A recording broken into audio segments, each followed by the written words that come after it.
Morning, Ed. Hey, Michael, how you doing?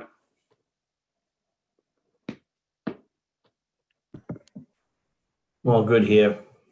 Good, good. Saw you on national news last night. Oh, yeah, about the election issue. Yeah, the ballot box that was set on fire. Yeah.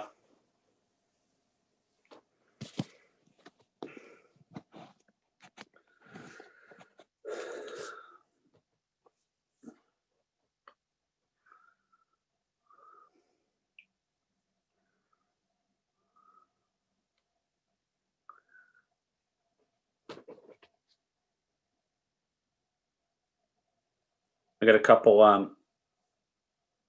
got Fort Point neighborhood tonight, Michael. I can send you some information about it.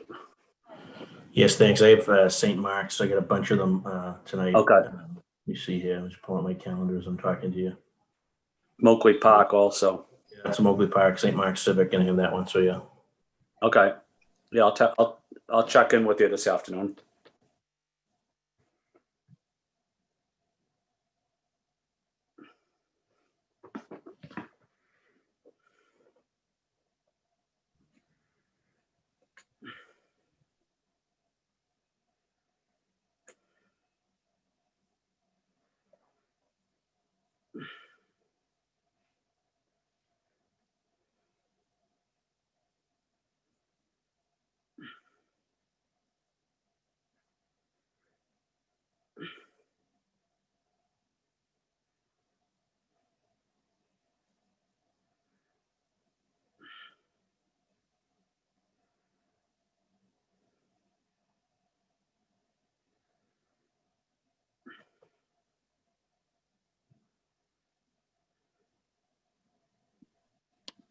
Hi, good morning. Good morning. Morning, Julia. Morning, Julia. Morning, Michelle. Morning, Michelle. Good morning, Kenzie. Morning, Ed. I feel like the Morning, break. everybody. All right, so Carrie, you see the lead sponsor is here. Julia, is anyone else that? We have some people in the waiting room. Okay, Carrie will handle that because we have a panel. And I know that we have a couple folks on the panel that have some time sensitivity. Asapi George is on the waiting room. Yeah, so we should get started in a minute. Oh, yeah. All right. Anissa. Morning. Morning, Anise. Good morning, Anissa. Hi, Anissa. What a wonderful welcome. Hello, everybody. Ron. We're very cheery and happy this morning. Well, I think we all appreciate things a little bit differently today, don't we? Just a little bit. Yeah. Well, it's good to see all of you, and I do appreciate that very wonderful welcome. What a nice, I wish I could say I had the same welcome in my home this morning as we all got up for the day. It's good to see everyone. Thank you. You too.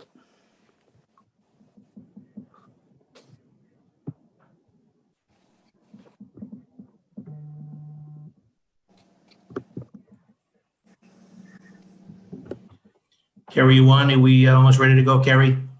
Yep, ready to go when you are. Just let me know. Very good. Well, you have the lead sponsor. Several of my colleagues are on, and I believe that we have some panelists as well. If there's anyone in the waiting room that you have to let in, feel free to do that. Other than that, I'm about to begin. Sounds good.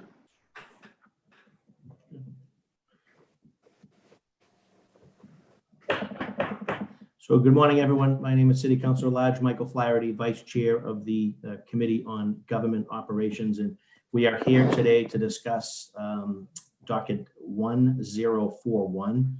That is an ordinance amending City of Boston Code Ordinances, Chapter 6, Section 6-10, Language and Communication Access for City Services, sponsored by our colleague, Juliet Mejia. Today's session features simultaneous translation in Cantonese.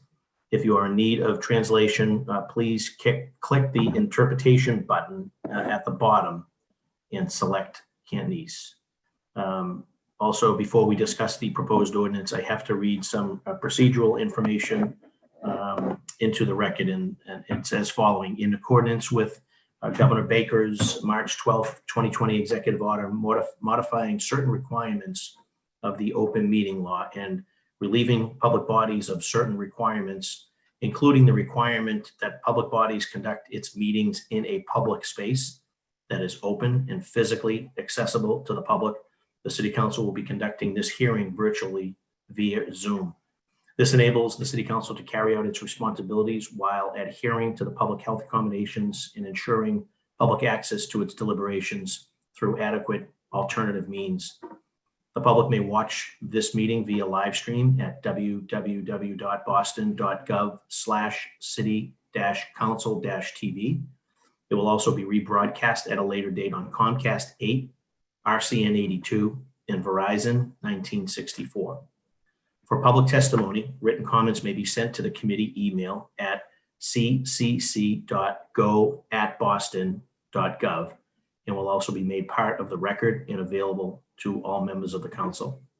We will take verbal public testimony at the end of this hearing. If you have not had an opportunity to do so, you can email Christine O'Donnell to request a Zoom link that will have your name added to the public testimony list.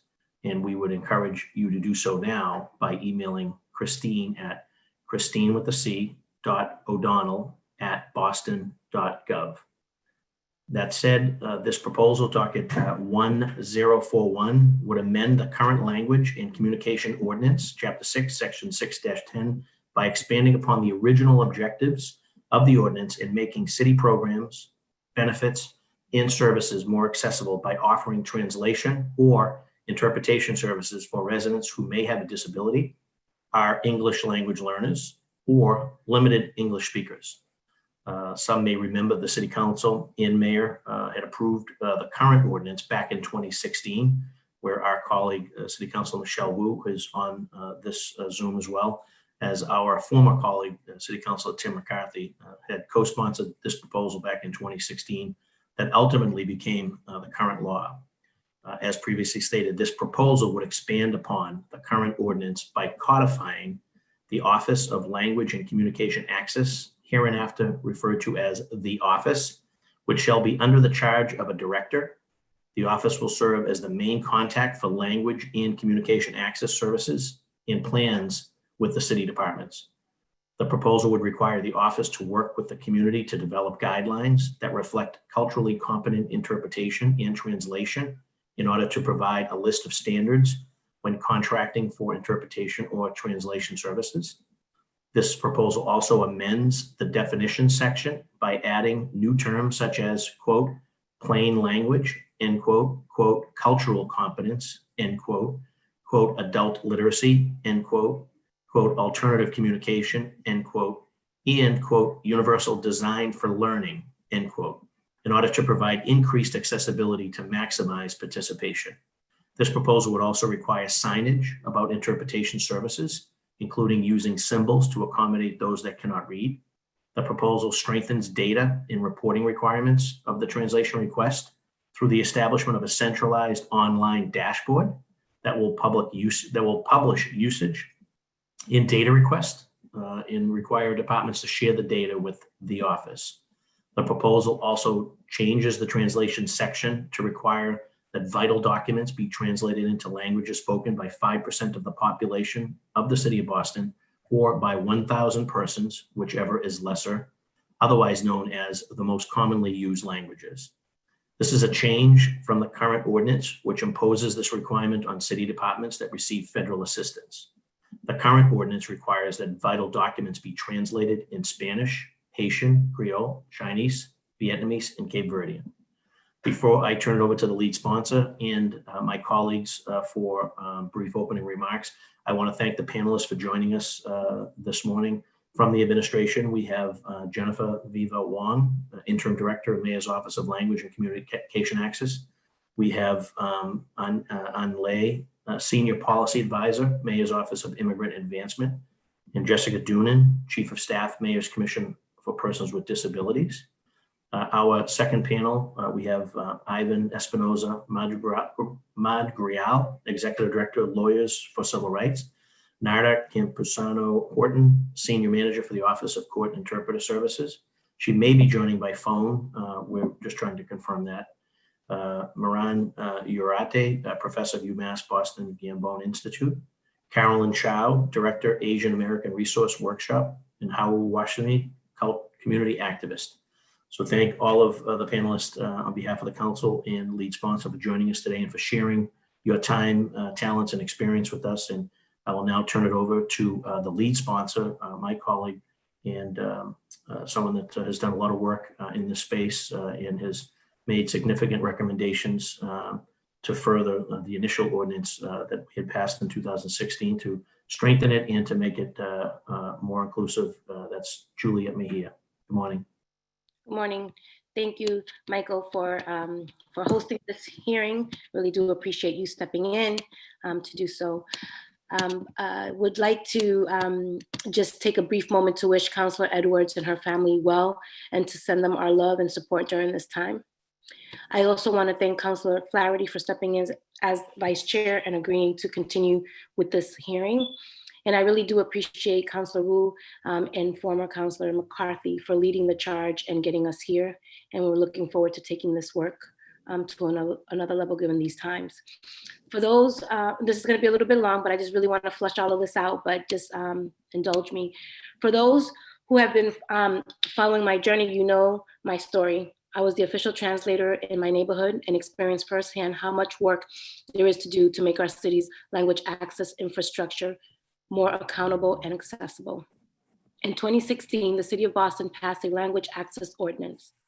4 years have passed, and especially in light of COVID-19 pandemic, there's a good reason to take a closer look at that ordinance and see how we can improve upon it. That's what our amended ordinance does. For those who are listening, here's a brief summary of the changes we have made to the ordinance. This ordinance formally establishes the Office of Language Access and Communication. This office was not originally written into the law and could be changed without the consent of the City Council. By writing this office into law, we have the opportunity to make it more accountable to the people by requiring the office meet with constituents more regularly. This ordinance expands the number of languages that the city must provide translation services to. Any language that is spoken by 5% of the population or 1,000, whichever is less, must be able to access vital documents. This includes languages like Somali, Arabic, Russian, Italian, and more. Originally, if a department was not able to translate a document, they were simply to say, sorry, please have this document translated or call 311. This ordinance requires agencies to translate documents.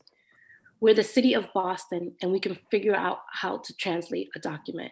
We have inserted plain language and cultural competency clauses requiring any interpretation or translation to avoid overly complicated language that would confuse people. In the case of social distancing and flattening the curve, those are things that most of us had to Google just so that we can understand. So this is an opportunity for us to speak in ways that people can actually understand and access. This ordinance, we are providing more accessible services for those who cannot read or write in their own language by encouraging text-to-speech technology, as well as the use of symbols such as national languages. As you know, I talk a lot about adult literacy. My mom didn't even finish 4th grade. So I know there are a lot of folks who come to this country with interrupted education, and many of which don't know how to read or write in their own native language. And I think it's important for us to do what we can to ensure that people can understand. I also would just like to give a quick shout out and lots of gratitude to Councilor Flynn, who in every single hearing that I participated in, he always goes to bat for immigrant communities and making sure that their voices and their needs are being heard in front and center. So Councilor Flynn, I really do appreciate how hard you work for those that you serve. Thank you for that. And thank you for allowing me to speak a little bit more than I normally would, which you all know I do talk a lot. But I wanted to outline some of the major changes in that this ordinance hopes to make. I welcome any questions or challenges and hope that we can all work collaboratively to uplift the needs of the non-English speaking community. And I want to thank my colleagues who are here joining us today for your participation. Thank you so much. Thank you very much, Councilor Mejia. We've been joined by our colleagues, Kenzie Bach, Councilor Ed Flynn, Councilor Michelle Wu, Councilor Anissa Rasavi George, and Councilor Liz Braden. I don't see any others. And I just would like to take chair prerogative, at least for the opening, to allow, as a professional courtesy, our colleague, Councilor Michelle Wu, who was the lead co-sponsor on the original ordinance, just to give some opening remarks. And then we'll go from that point on from order of arrival, which will be Councilor Bach, Councilor Flynn, Councilor Rasavi George, Councilor Braden for brief openings, and then we'll get right into the panel. Councilor Wu. Thank you very much, Mr. Chair, and thank you so much to the lead sponsor. I think maybe Councilor Flaherty might be the only one on this group to remember what it was like the first go round, but it was multiple, actually almost 2 years of conversations and pushing, and we had actually been reviving an effort that was started even several years before then and kind of dropped. So it is just amazing to see where we are today and to recognize just how much more work there is still to do. So this is an issue that's also very personal for me. And I know from having worked on some of the language before that much of this will also be about implementation. So I'm really grateful to have folks from the administration here who can help walk us through how it's gone so far, what the resource challenges might be, because we need to focus on not just pushing through the changes that Councilor Mejia has written and suggested, but also the funding and the willpower and the organizational resources behind making sure that this actually serves residents day to day and doesn't just live, as lines in the municipal code. So I'm really excited to see this continue even more. And as the lead sponsor mentioned, it is so important, especially in this moment for the city. Thank you very much. Thank you, Councilor Wu. Councilor Kenzie Bach. Thank you, Mr. Chairman. I just want to add my thanks to the lead sponsor for raising this and to all the councilors on the call, especially Councilor Wu and Councilor Flynn for past work on this issue. I came to the council, as folks know, from the Boston Housing Authority. And there I worked very closely with the folks running our Office of Language Access. And so I saw firsthand what it looks like for a large agency to really take this work seriously. And at the Housing Authority, that was a turnaround over 10 years from having actually had a lawsuit because of the lack of language access. And so, but now there are so many things that are just kind of normal about language access at the BHA. And I was a bit surprised when I came to City Hall in this role to just find the number of ways in which our city departments are still not able to be accessible in the way that we are over at the Housing Authority. And so to me, it's really important. I think Councilor Wu is exactly right. It's a lot of like boring institutional process stuff to get this right. But when you get it right, it becomes like clockwork. It becomes part of your organization. And it is so vital for all of our families. And I think COVID has heightened the recognition that so many of the services that the city provides are essential to people, and they need to be accessible to the wide variety of Bostonians who speak a really wide variety of languages. So I'm excited about this work, and thank you so much for chairing, Mr. Chairman. Thank you, Councilor Bach. Councilor Ed Flynn. Thank you. Thank you, Councilor Flaherty. I also want to say thank you to Councilor Wu for her past work on this important issue, and Tim McCarthy, former Councilor Tim McCarthy as well. I want to say thank you to the lead sponsor, Councilor Mejia, for putting forth this ordinance, and to Councilor Flaherty, as I mentioned. I think it's important that we continue to talk about how we can improve existing city ordinances, especially an important one like language access, communication access. Language access is a top priority for me since I took office. I represent a large immigrant community, and many of them do not speak English. I see firsthand how important it is to have a robust language and communication access resources for our constituents. Quality interpretation and translation services are critical for our constituents to participate fully in our government. It's difficult to do. It takes time. It takes money. There's a lot of room for improvement on this issue to provide translation interpretation services. For example, in the school committee meeting last week, interpretation was only provided during the public comment period. And my constituents from Chinatown who are on this call and that will probably testify were not able to follow the meeting and hear about important information provided in the meeting by the superintendent, by the mayor, and by others, because those parts of the meeting were not translated. This was very disappointing for me, but more importantly, it was very disappointing for my constituents who sat there for several hours and didn't know or understand what was happening. I talked to the mayor's office, I talked to the superintendent as well, and I know that situation will never happen again. There are also many instances where important documents were not translated in a timely manner when they are released, leaving my constituents not fully able to understand proposed plans until only days before a vote or implementation of a city program. So I'm glad we are having this conversation today. I know we can straighten and improve our current language access and resources. This issue will never be done. It's going to continue to take all of our efforts, and I encourage my city councilors, if we are serious about this issue, we have to fight for it during the budget process. We can't just offer speeches and then forget about it and then offer speeches again next year. We have to advocate during the budget process for language access services for all of the residents of Boston. Again, thank you, Councilor Mejia. Thank you, Councilor Flaherty, and thank you to the Mayor's Office of Language Access for their important work on this issue. Thank you, Councilor Flynn. Chair recognizes Councilor Anissa Asabi George. Thank you, Councilor Flaherty, and thank you to the lead sponsor on this issue, as well as the leadership of Councilor Wu and Councilor Flaherty on this previously. I think colleagues have mentioned sort of the important reasons why we're here and the important work that has been left undone that we need to focus on as a council for the benefit and access of all of our residents across the city. So happy to be here, happy to continue this conversation and be a part of it, and look forward to the rest of today's hearing. Thank you, Mr. Chair. Thank you, Councilor. Chair recognizes Councilor Liz Braden.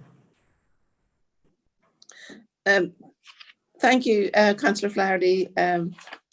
I also want to thank Councillor Wu and Councillor McCarthy for their previous work on this really, really important issue.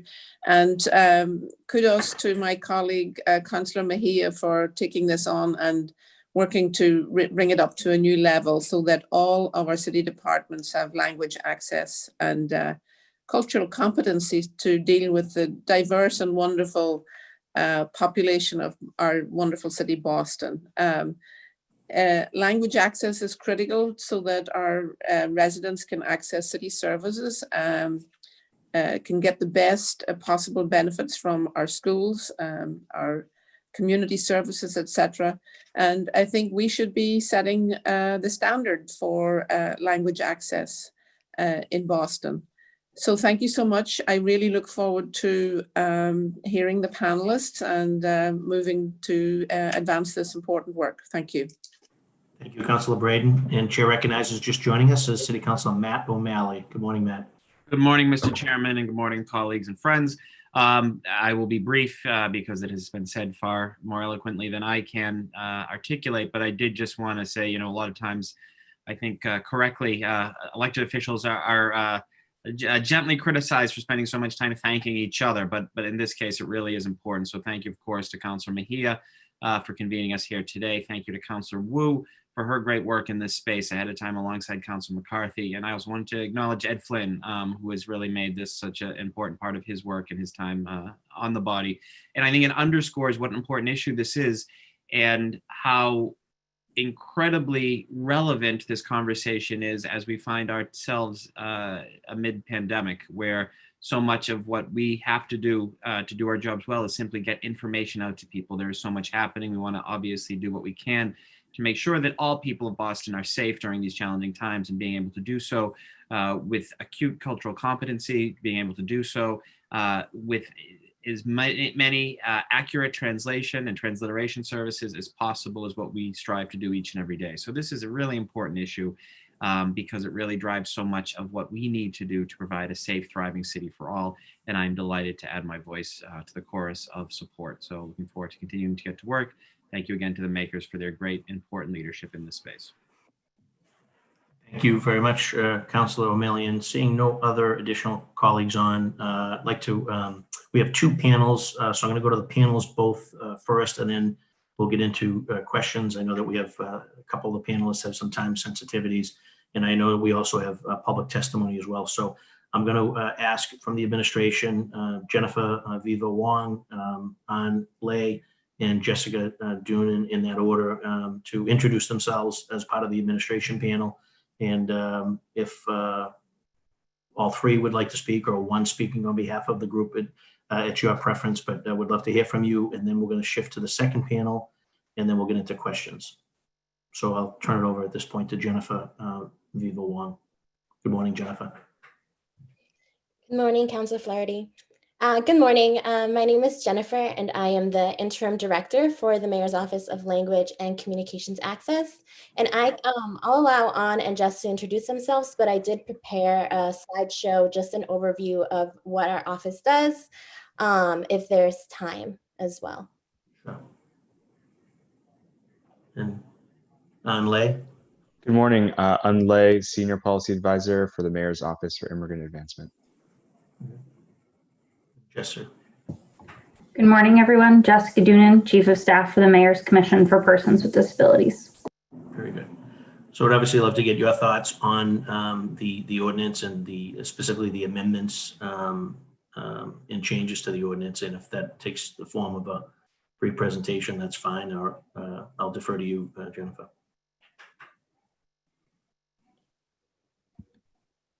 I can be very brief if it's okay with the other counselors. It's just an overview of our office. Sure. I will present my screen.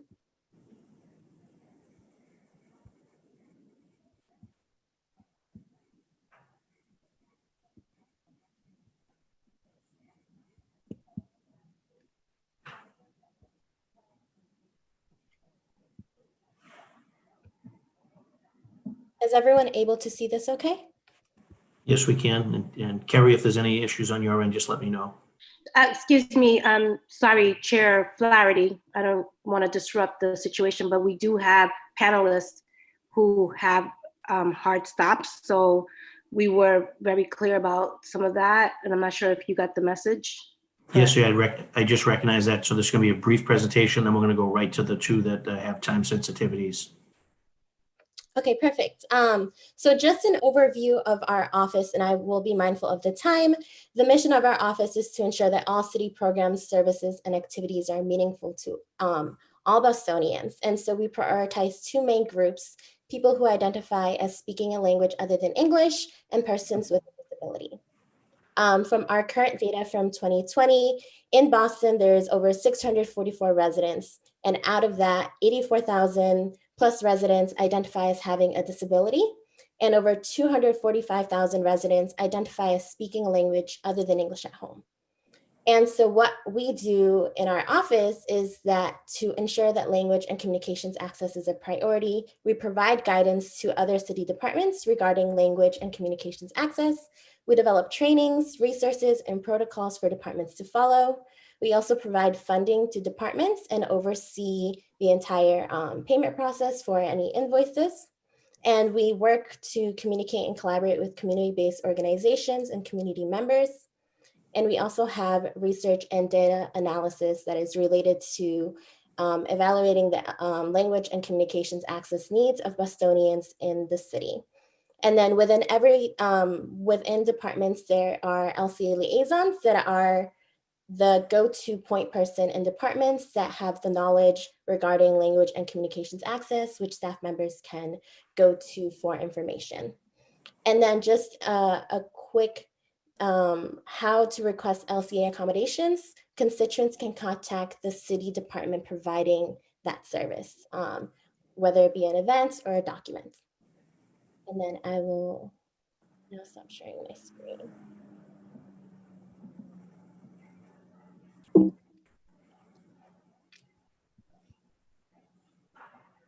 Sorry, I hope that was brief. Thank you, Jennifer. I do appreciate you being brief and being mindful. Thank you. Good. So if this, if the administration panel, unless Ann Lee or Jessica have anything additional to that, we're going to shift now to the panel, second panel. Ann Lee and Jessica, you guys good with that? Okay. So now, and I know we have time sensitivities from Ivan Espinoza. Let me just find out my sheet here. So Ivan Espinoza, Mad Grial, and also Hau Wasami. So we're gonna, and in addition to that panel, we also have Miran Uriate, and please, if I'm pronouncing, please correct me so that I have the correct and appropriate spelling, so that you're shown the proper respect. Carolyn Chow, as well as Narda Kimpensano Horton. So I'll lead off with Ivan. If you'd be kind enough, you have the floor. And good to see you, Ivan. Thank you very much, Counselor, and thank you for also inviting me to say the pronunciation of my name, which is Ivan. Thank you. An appropriate opportunity to do that, considering the language access issues that we're discussing. So I appreciate that, Counselor. And I would also like to pay my respects to the rest of the city councilors who are present, whose leadership I very much support. Thank you. Thank you for all your work. And I want to just briefly thank also Councilor Mejia for sharing her personal story of serving as a translator, which I can also attest to. I think that is the role that many of us in immigrant families have to play.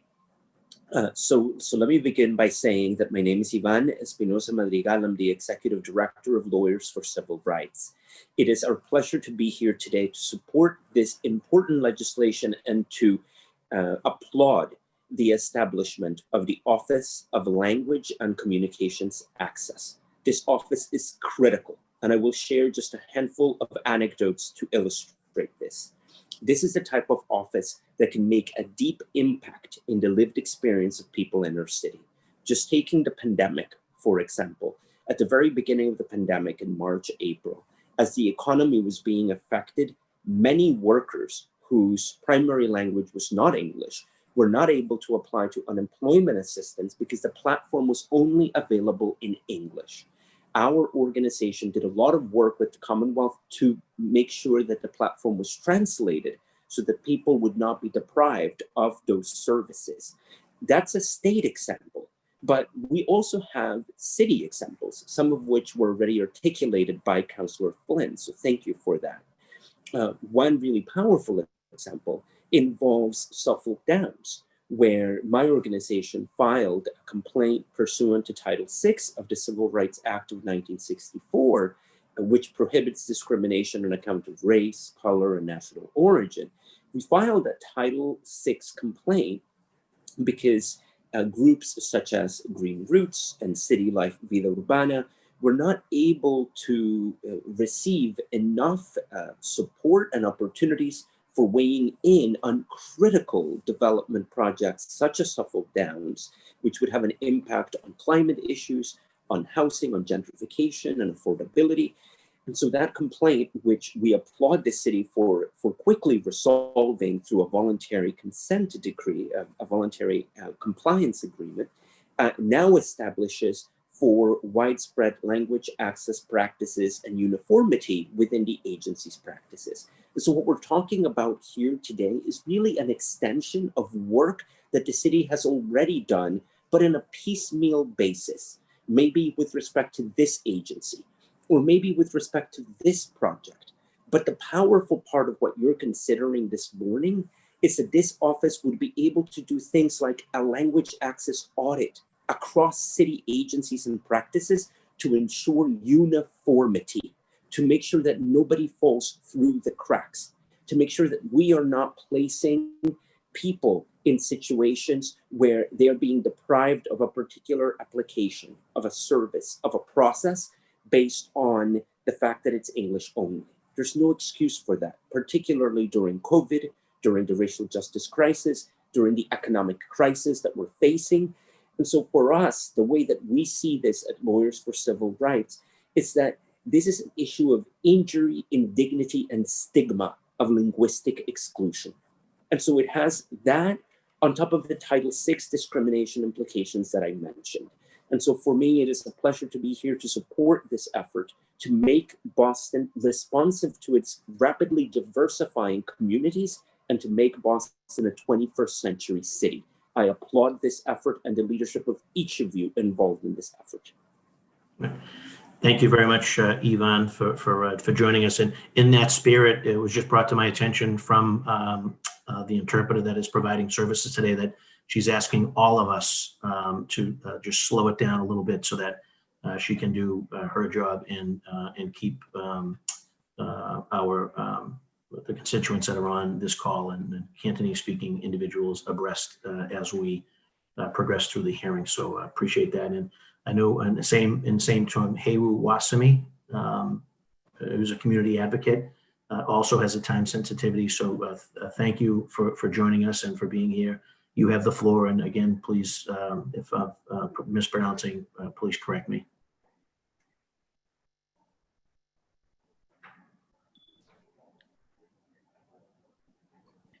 Hawa, you're on mute. Hawa Wasami. You're with us. You have the floor. Hawa Wasami. Good morning, and thank you for giving me the opportunity to be part of this event. I'm members of the Boston City Council. My name is Hawa Wasami, and I am Boston resident, parent of Boston Public Schools, and English is not my first language. I am here to express my support for this amendment and any opportunities to provide language access for Boston residents. I believe all Bostonians should have meaningful access to services offered by the city.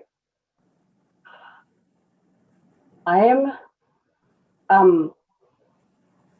Boston residents. I believe all Boston residents should have a meaningful access services offered by the city. I am supporting the idea of establishing the Office of Language and Communication Access. Creating a permanent office and its leadership will help more work to be done without worrying if the future administration will eliminate the office. Language access is key to accessing the services that a city provides for many immigrant communities that have limited English proficiency. They miss out on readily available services, supports that Boston offers because of not enough English, but not knowing the enough English. However, many of these people can read and write their native languages. So the city or the agencies should communicate with that language that they can understand. Not knowing what's available is the first hurdle, is the first huge barrier.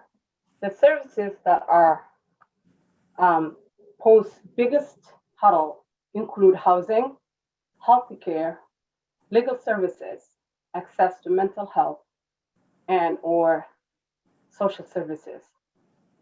After all, they are taxpayers of this great city. Understanding government system and how to take part in a civil engagement and voting is essential to all of us. However, suppose the information that you are getting from the city is either limited or it's a language that you don't understand. in that case, that will not benefit from the information that you're getting from the community, from the city. Let me tell you a story about happened to me when I was a teenager. I was new to the United States and did not speak English. While I was receiving support from the government, I was also determined to be independent. I started working, looking for jobs. And when I finally found one, I failed to inform my caseworker. Little that I know, I already signed a document that required me to report any wages that I have earned. Because the form was English, I did not understand what I had signed. I remember the day when my roommate called me from work, and she was scared and told me that there was 3 policemen in front of my door looking for me, who had my ID, my name, and was asking my friend where I was. It was terrifying experience. I didn't understand what I have done, and I had to leave work from 2 hours away from where I need to be. And I was shaking, I was terrified, and coming from a country where you could be jailed for anything was a very difficult situation to be in. I eventually got home and I get a card where they left me to come to the building. And I walked to the building shaking, scared, and not know what to expect. I eventually found the 3 guys who were looking for me. And without interpretation, they told me that I commit a crime that I did not understand. And I eventually come to understand that what I have signed was a problem. And eventually I have to pay back whatever I have taken from the government. That memory have stayed with me for the rest of my life. And I think it's very important for us to service Boston residents and allow them to have a documents that they can understand so they can get services they deserve and be inclusive in the community they live. Thank you for allowing me to be here, and thank you for doing what you do. Thank you very much for your testimony, Hawu. And is Carolyn Chow, is she still on with us? Carolyn? Yep, I'm here. Good morning, Carolyn. Thanks, Councilor Flaherty. And thank you, Councilor Mejia and Councilor Wu and everyone who's worked on this over the years. Is it okay for me to jump in? Yes, it is. Thank you, Carolyn. So my name's Carolyn Chu. I'm the Executive Director of the Asian American Resource Workshop, and I'm here on behalf of the whole Asian Pacific Islander Civic Action Network Coalition. We work across the state to advance the interests of Asian Pacific Islander American communities by promoting a shared agenda to further equity and through year-round civic action. Our steering committee includes me, the Chinese Progressive Association, Viet Aid, Asian Community Development Corporation, and Cambodian Mutual Assistance Association in Lowell. And so for us, we see language access as so critical, both in the city and across the state of Massachusetts. And we're certainly lucky that Boston has been a leader on this, but there's so much more to do. And so really appreciate Councilor Mejia for bringing us all together. I guess for us and for me, I would just say that, as we look to improve and codify language access in the department, to really think about language access from start to finish of everyone's experience with the city and city departments. So, not just doing the initial notices in 10 languages, but actually, if we're going to do that, can we do the whole process in language? So one example I have just briefly on that is, with the city rental relief fund, which was so important, and we're excited a second round is up. The pre-application was in, I believe, 10 languages. I'm not sure. And we had a resident in Fields Corner where I work and live who did the pre-application in Vietnamese, but then when they were selected, there was no one available to do Vietnamese to do the whole process with them in Vietnamese, which meant we were then paying our small team of staff to actually to walk them through the application and then parallel to the city process. And so really just thinking, how do we hold folks from any notices through meetings, through processes, and really making sure that the whole system is in the languages that we've identified. And even at that first step, we find specifically for Asian language speakers, but I would say for most language speakers that are not English, Spanish, that the automated systems often don't even ask. Like, it takes so much effort to even get to the point where you can get a callback in language that folks are not able to even go through the automated steps.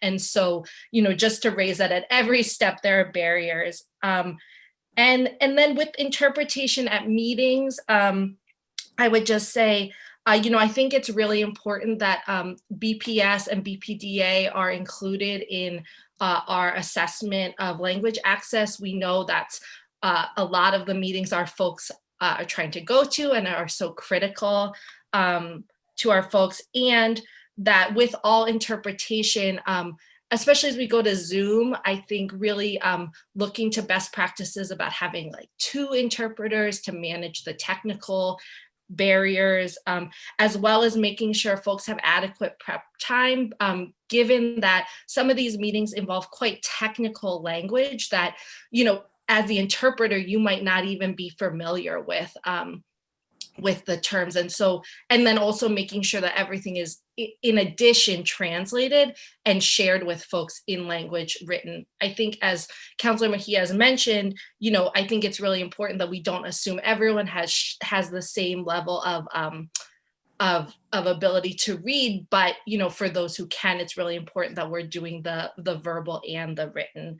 And then I just had like 2 more things. I think that just to emphasize that for many of us, because of the barriers in the system start to finish, as well as just the barriers to even get through the first call in language, it really ends up putting a lot of responsibility on under-resourced small community organizations. Here in Boston, in the Asian community, we're really lucky to have the Asian Outreach Unit at Greater Boston Legal Service, but they are a small team that ends up managing a lot of folks' needs around just navigating systems. And so, I think it's really important that we try to make it as easy as possible for folks to get a call back in the right language or get the initial information in the right language, and then see as many processes through as possible. So we have other suggestions, but I think it's really exciting that this is happening, to really review what's happening across the departments to try to standardize, codify, and think about all the languages we need. As a Dorchester resident, we do a lot of our work both in Vietnamese as well as Cape Verdean Creole, Spanish, Haitian Creole. And we know that it's hard to do many, many languages, but so critical to making sure our folks' voices are at the table. We look forward to continuing to talk about the finer details, but we think this is a really important step. Thanks so much. Thank you very much, Carolyn, for your testimony and for the work that you do. And then Kerry, I just want to double check to see, we're expecting potentially a call from our next guest, Narda Campusano Horton. She was going to try to join by phone, so I don't know if she's on the line or not, Kerry. I don't see that person there. If I do, I'll definitely enable them to speak. That'd be great, please. I don't see I don't see Nida on the screen as well, so I just wanted to confirm. I know that she was going to make best efforts. She's the senior manager of the Office of the Court Interpretive Services, so very important. She's joining now. Very good, so that'd be great. So we'll give Nida a minute to join us. Nida, if you can hear us. Good morning, Nida, and thank you for joining us. And it's City Councilor at Large Michael Flaherty, and you're currently a panelist right now on a Zoom with the members of the Boston City Council to speak about this ordinance. So we'd love to get your thoughts and concerns, and appreciate the work that you do. Well, thank you. I want to join phone. I think, and I commend the city of Boston for doing what you're doing with regards to access. I know for me as a senior manager for the Office of Court Interpreter Services, and having been an interpreter in one of the busiest courts in the state, which is the Essex County, I know that language access in the city of Boston is not always, it has been always that fluent. From the court perspective, it is a task to recruit interpreters who are professionals and master the language for the court system. So for the purposes of cities and schools, hospital and to language speakers, that as we move forward, and your team moves forward with what you're trying to accomplish, is that to keep in mind a few things, and the most important one that I will make you aware, and I know you know, is finances. Yes, it is costly to provide language access. Yes, it is costly to have forms translated properly and by interpreters that are fluent in the language. However, it is a responsibility to do so. So,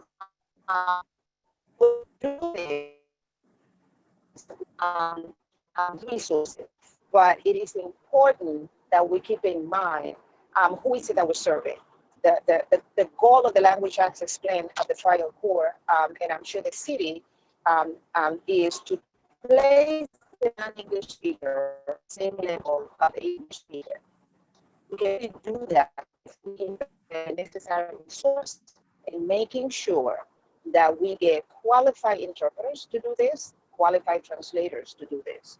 And not everyone that speaks another language can be an interpreter or a translator. It requires skills and preparation to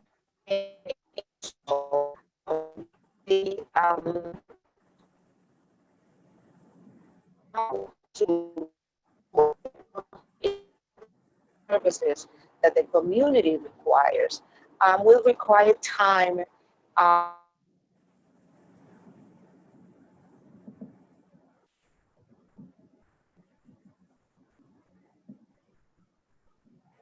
For having me on in this meeting. If there's anything that I can assist you with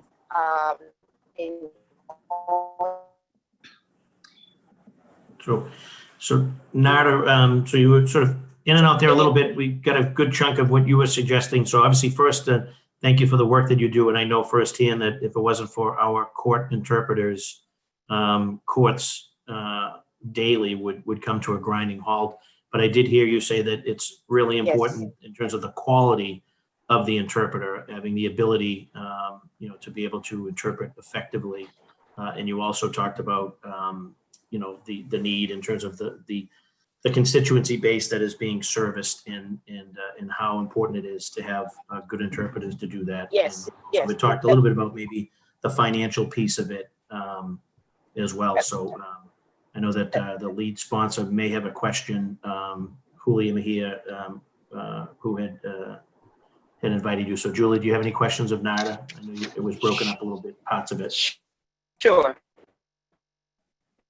Yes, Michael, thank you again I had a hard time, Nada, hearing you, so I'm sorry for that bad connection. I'm going to try to do my best in terms of asking you very specific questions, but I'm just curious, can you talk a little bit about the training process for court interpreters, and how do you go about interpreting complex terms or jargon?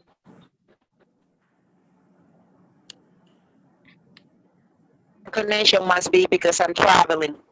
But let me try to see if you can hear me, and if not, I can repeat myself. The recruitment and training of interpreters for the Massachusetts Trial Court is a delicate process.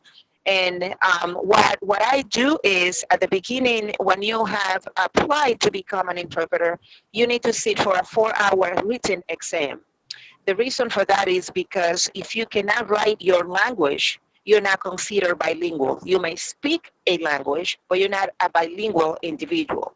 So the exam consists of not only terminology, but also translations to make sure that you can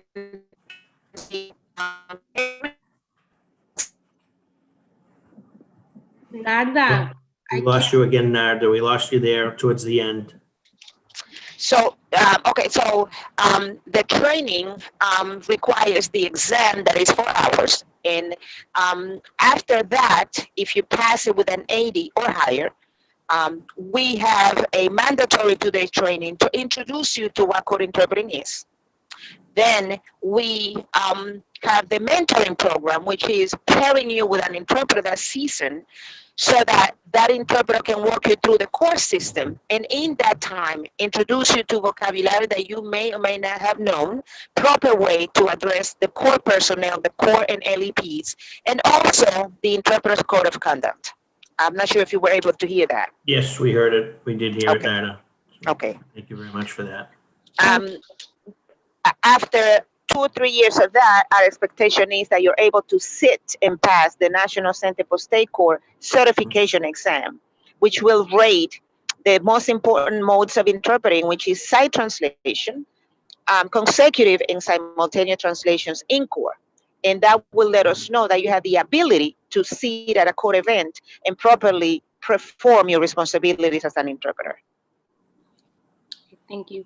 And Very good. Thank you, Nada. You're welcome. In regards, can you talk to us a little bit about how we go about translating complex terms and jargon? The jargons will be called idioms in our field. Idiomatic phrases. We have a translation specialist for the Massachusetts Trial Court. And with that specialist, we have a team of 10 in the team of translators. And we also have probably 15 more who assist those translations in the translation team. And what that specific team is in charge of is translating all of the core personal documents that are used for the public, all of the forms that are used for the public in housing court, probate court, juvenile court, any ordinances that came out of COVID, all of those questions that the public needed to know within the trial court system. We translated all of the answers on the phone lines in the top 10 languages. And for the trial court, the top 10 languages are Spanish, Portuguese, Cape Verdean, Vietnamese, Arabic, Russian, American Sign Language, Mandarin Cantonese, and Haitian Creole. So in those top 10 languages, we had translated all of the COVID questions, for those who attend the courts, who will call on Zoom hearings. We have translated all of the instructions on how to log into Zoom for the non-English speaker, and we continue to do so on the forms as well. We started a project of translating and reformatting the language for the housing court forms so that they are able to be read for English and non-English speakers at a more understandable level. And that's a committee that I'm also sit on to make sure that as the forms are being translated, they are translated at a 5th grade level, no higher, so that non-English speakers and English speakers as well can understand the language of the court. Good. Thank you, Nada. You're welcome. So thank you for your testimony, Nada. And so as promised, we have both panels on, and particularly those that have time sensitivities, Yvonne and Hau. So they were on before 11, and I know that Nada is also traveling. So shifting gears now to colleagues, to their questions, and then I know we have public testimony with the time sensitivity at noon. So I want to I just have two brief questions, and that's to the city panel. And it's based on basically what Nada had just alluded to, which was she had talked about idioms, and she also talked about at a 5th grade level. So I guess the question is I guess what levels, what reading comprehension levels are we, the city of Boston, currently providing materials in? And then a specific question to Ms. Wong. It's how do the outline responsibilities in the director of the office align with your current responsibilities? So if Ms. Wong can probably handle both of those, I assume, and then we'll turn it over to lead sponsor and then to colleagues for questions of any of the panelists. Thank you, Councillor Flaherty. So for the level that we advise all departments to create documents in is at an 8th grade reading level. And then we also have a plain language guide that departments can leverage. And we're currently creating a glossary of multilingual terms that can also be shared with interpreters of common terms and names of departments as well. And then for your second question, the responsibilities under the amended language access plan, to me, How do they align with your current responsibilities? They aligned pretty well with what my responsibilities are as of now. Very good. Thank you, Jennifer. Those are my questions, and Chair will turn it over to the lead sponsor for questions of the panel, Julia Mejia. Thank you, Mike. So in terms of I'll go really quick. I see Hawa. I'm not sure if Hawa's still with us.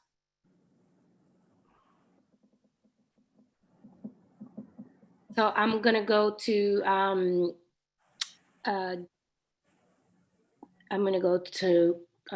Carolyn. I know one of the values of the AARW is adaptation, and I'm curious to know how you all adapt to communities who are not able to read or write, and what kinds of lessons the city can learn from those experiences. And this is more of a request too, but I will would you be able to share your recommendations with us? We will hopefully move into a working session, and we hope to modify this ordinance even further than we have done so already. Yeah, absolutely. I think the whole API's CAN steering committee would be excited to have a meeting about what we're seeing in Dorchester as well as Chinatown.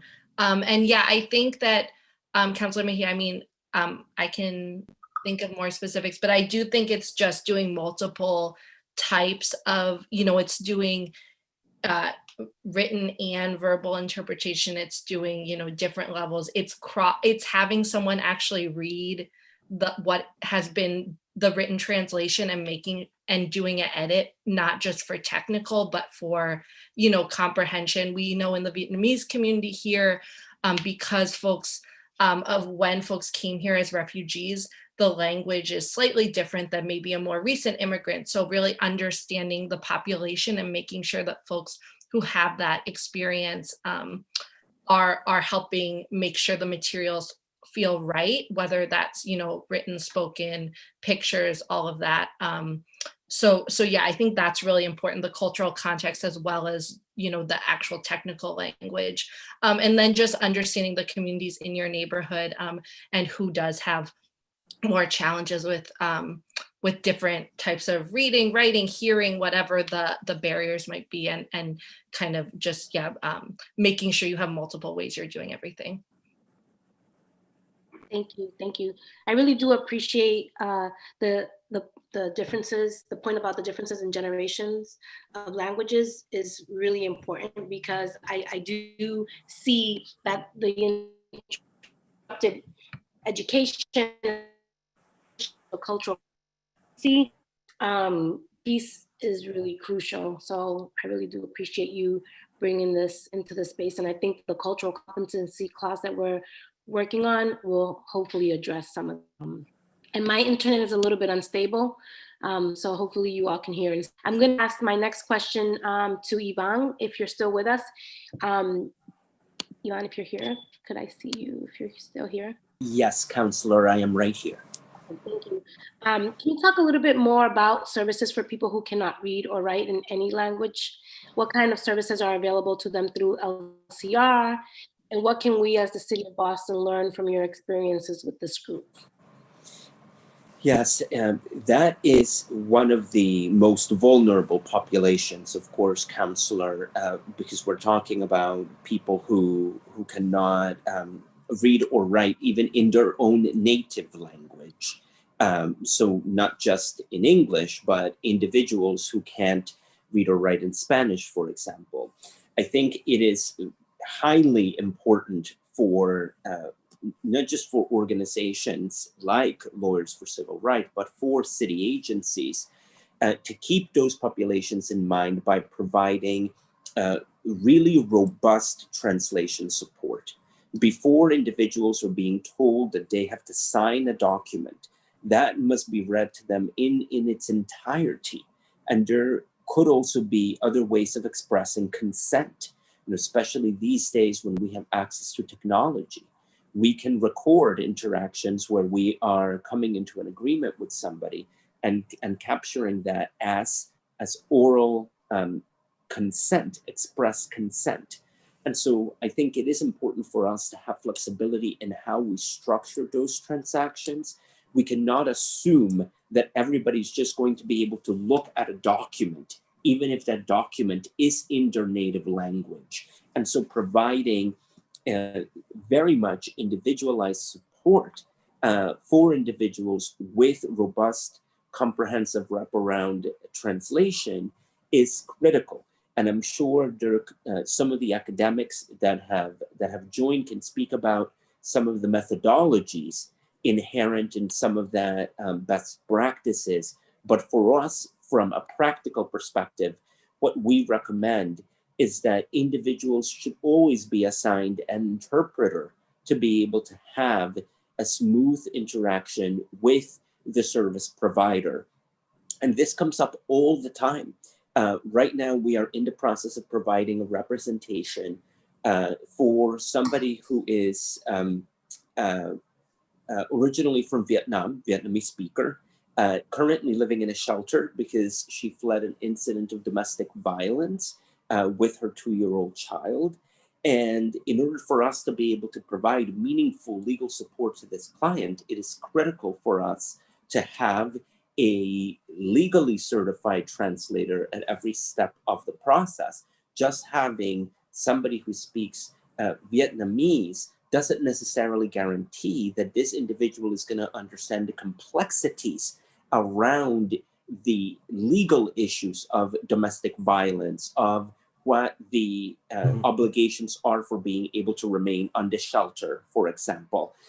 Deadlines, critical. If you're moving in court, having an understanding of what the deadlines are and what the judge is expecting you to do is vital. And so having a translator is not enough. We need a legally certified translator in that situation. So I share that just to illustrate how even in situations where we're not talking about literacy, which is the issue that you're raising, we still have to go beyond just having a translator in order to provide services.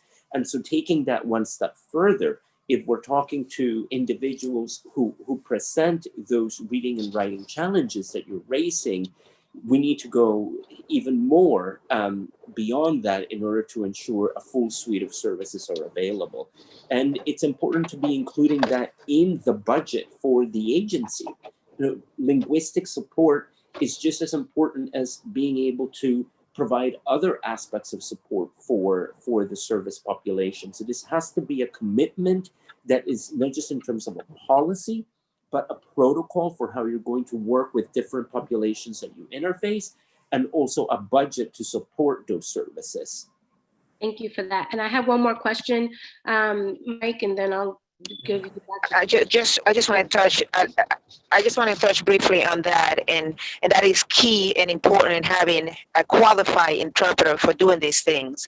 Depending on the culture, if we have someone who is not an interpreter and properly trained, they will not interpret properly, especially in domestic abuse cases or cases of rape or serious violence. This is the why recruiting proper interpreters and training proper interpreters may take resources, but must be done. I totally agree with what Council just said. Can I just really quickly, because I love that the professor was piggybacking off of that, and I just want to share one example. It's not just in the domestic violence, but also in complex immigration cases where the difference between being persecuted or not persecuted, and even just in more mundane situations in Suffolk Downs, you're sitting there talking about these complex language of development and redevelopment.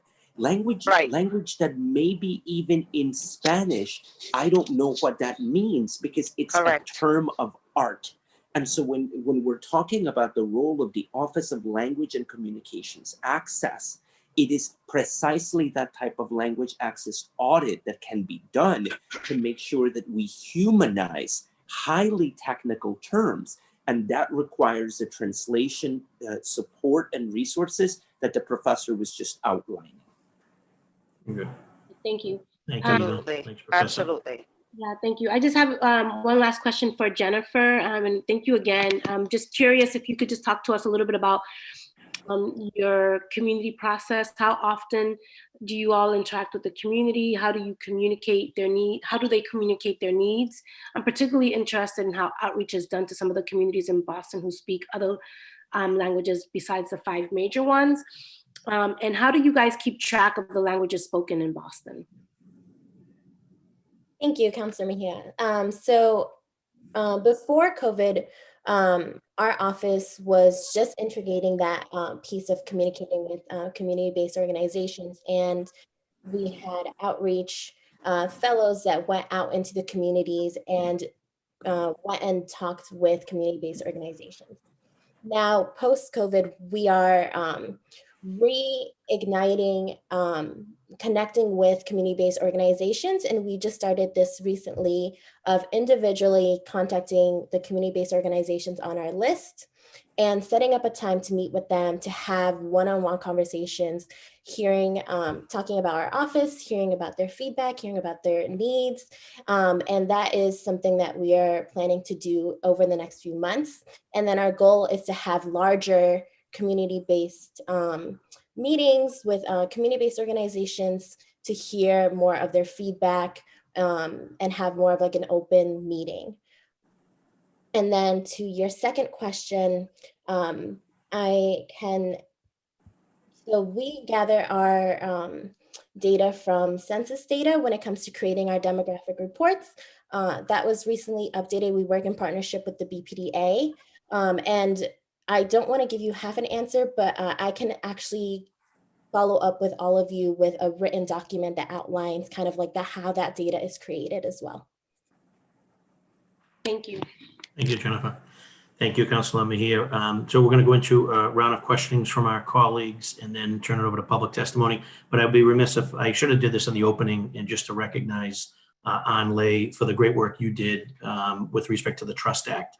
You worked very closely with the City Council, obviously on behalf of the administration, and there was a lot of sort of 11th hour back and forth, but you played a critical role in its passage, and I'd be remiss if I didn't at least credit you and say thank you on behalf of the council for that. So and on behalf of the residents of the city. So a lot of that stuff behind the scenes work is critical, and you were, I use the term utility infielder, but you were the utility infielder on the Trust Act, and I just wanted to recognize you publicly for that as well. So thank you, Anlay. Chair recognizes our colleague, City Councilor Kenzie Bach. Thank you, Mr. Chairman. And I gather we're going to talk about the specifics of the legislation in the next working session. Is that accurate? That would be correct. Okay, great. So I won't dive in there. But I would love to know, Jennifer, if you could speak a bit to, obviously there were some additional resources for language access in this year's budget. And I'd love to hear how your office is using them, and just in general, kind of what the overall blueprint or plan for the existing office's expansion has been, and so that we can sort of start to understand how that dovetails with the things that are proposed in Councilor Mejia's legislation, and sort of what things are in the legislation that would go beyond what you guys have been working on so far. Thank you, Councilor Bach. Thank you very much for the additional funding. The way that we're using this funding is that we provide funding for other departments. Sorry about that. And we use that allocation to continue providing additional funding for departments who have a lot of either COVID-19 related information or programs that are important and vital to support the translation of those documents or to provide interpretation at those events. And then one thing related to our office that we're currently doing is trying to expand the staff capacity and create room for our office to be able to have additional resources so someone can have more. I'm right now currently doing a one-on-one check-in with departments, and we want to have an additional staff member who can also provide a lot of the in-person trainings, create additional resources for departments so that we can ensure internally all departments are prepared and are making their way to knowing language and communication access, are prioritizing it and working closely with them to ensure that we are making the city accessible. And can you speak a little bit? I mean, I know we have variability across our departments right now in terms of how far along people are on having a sort of thorough language access plan. I have an impression in my head that, for instance, there's still a lot of work to be done on the ISD side. But I just wonder if you could speak a little bit to which departments across the city kind of have the strongest language access provision right now, and where you're working more actively to catch up. So for as of what I'm doing right now, because I'm new in my position, is I've been taking a lot of intentional time to meet with every department and kind of see where they all are when it comes to language access, communicating with their LCA liaisons, making sure that every department is training all their frontline staff. And so what the goal is that hopefully, by the end of the year, we can have everyone on a good foundation to move forward with language access.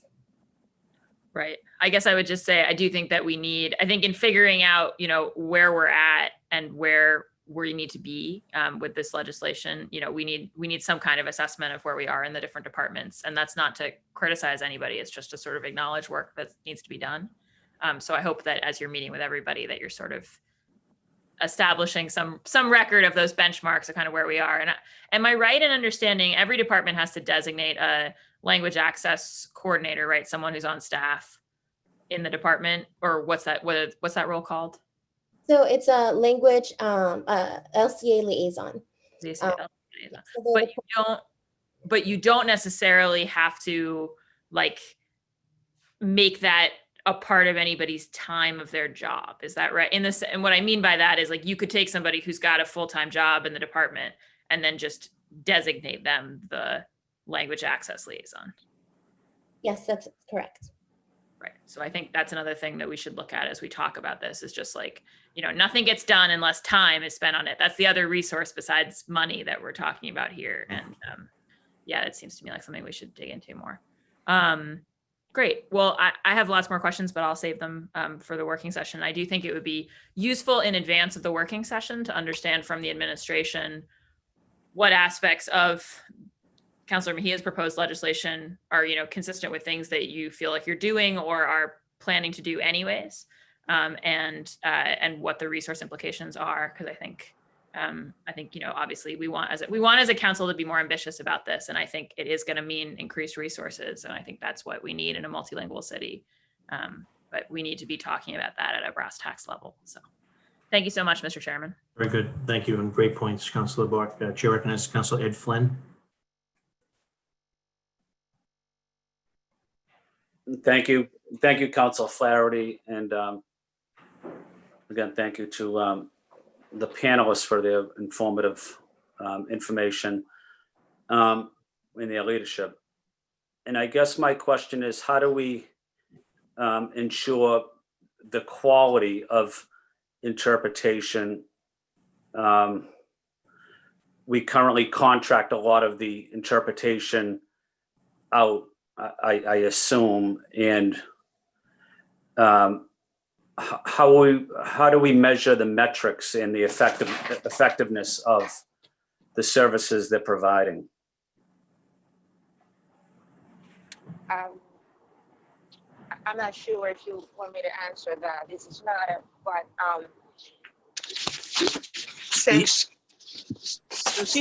since you've mentioned that you contract out most of your interpreting services, one of the ways to begin assessing what type of interpreters you are receiving is asking for a detailed plan of how those interpreters are recruited, who is the person providing the training, and what experience in interpreting training.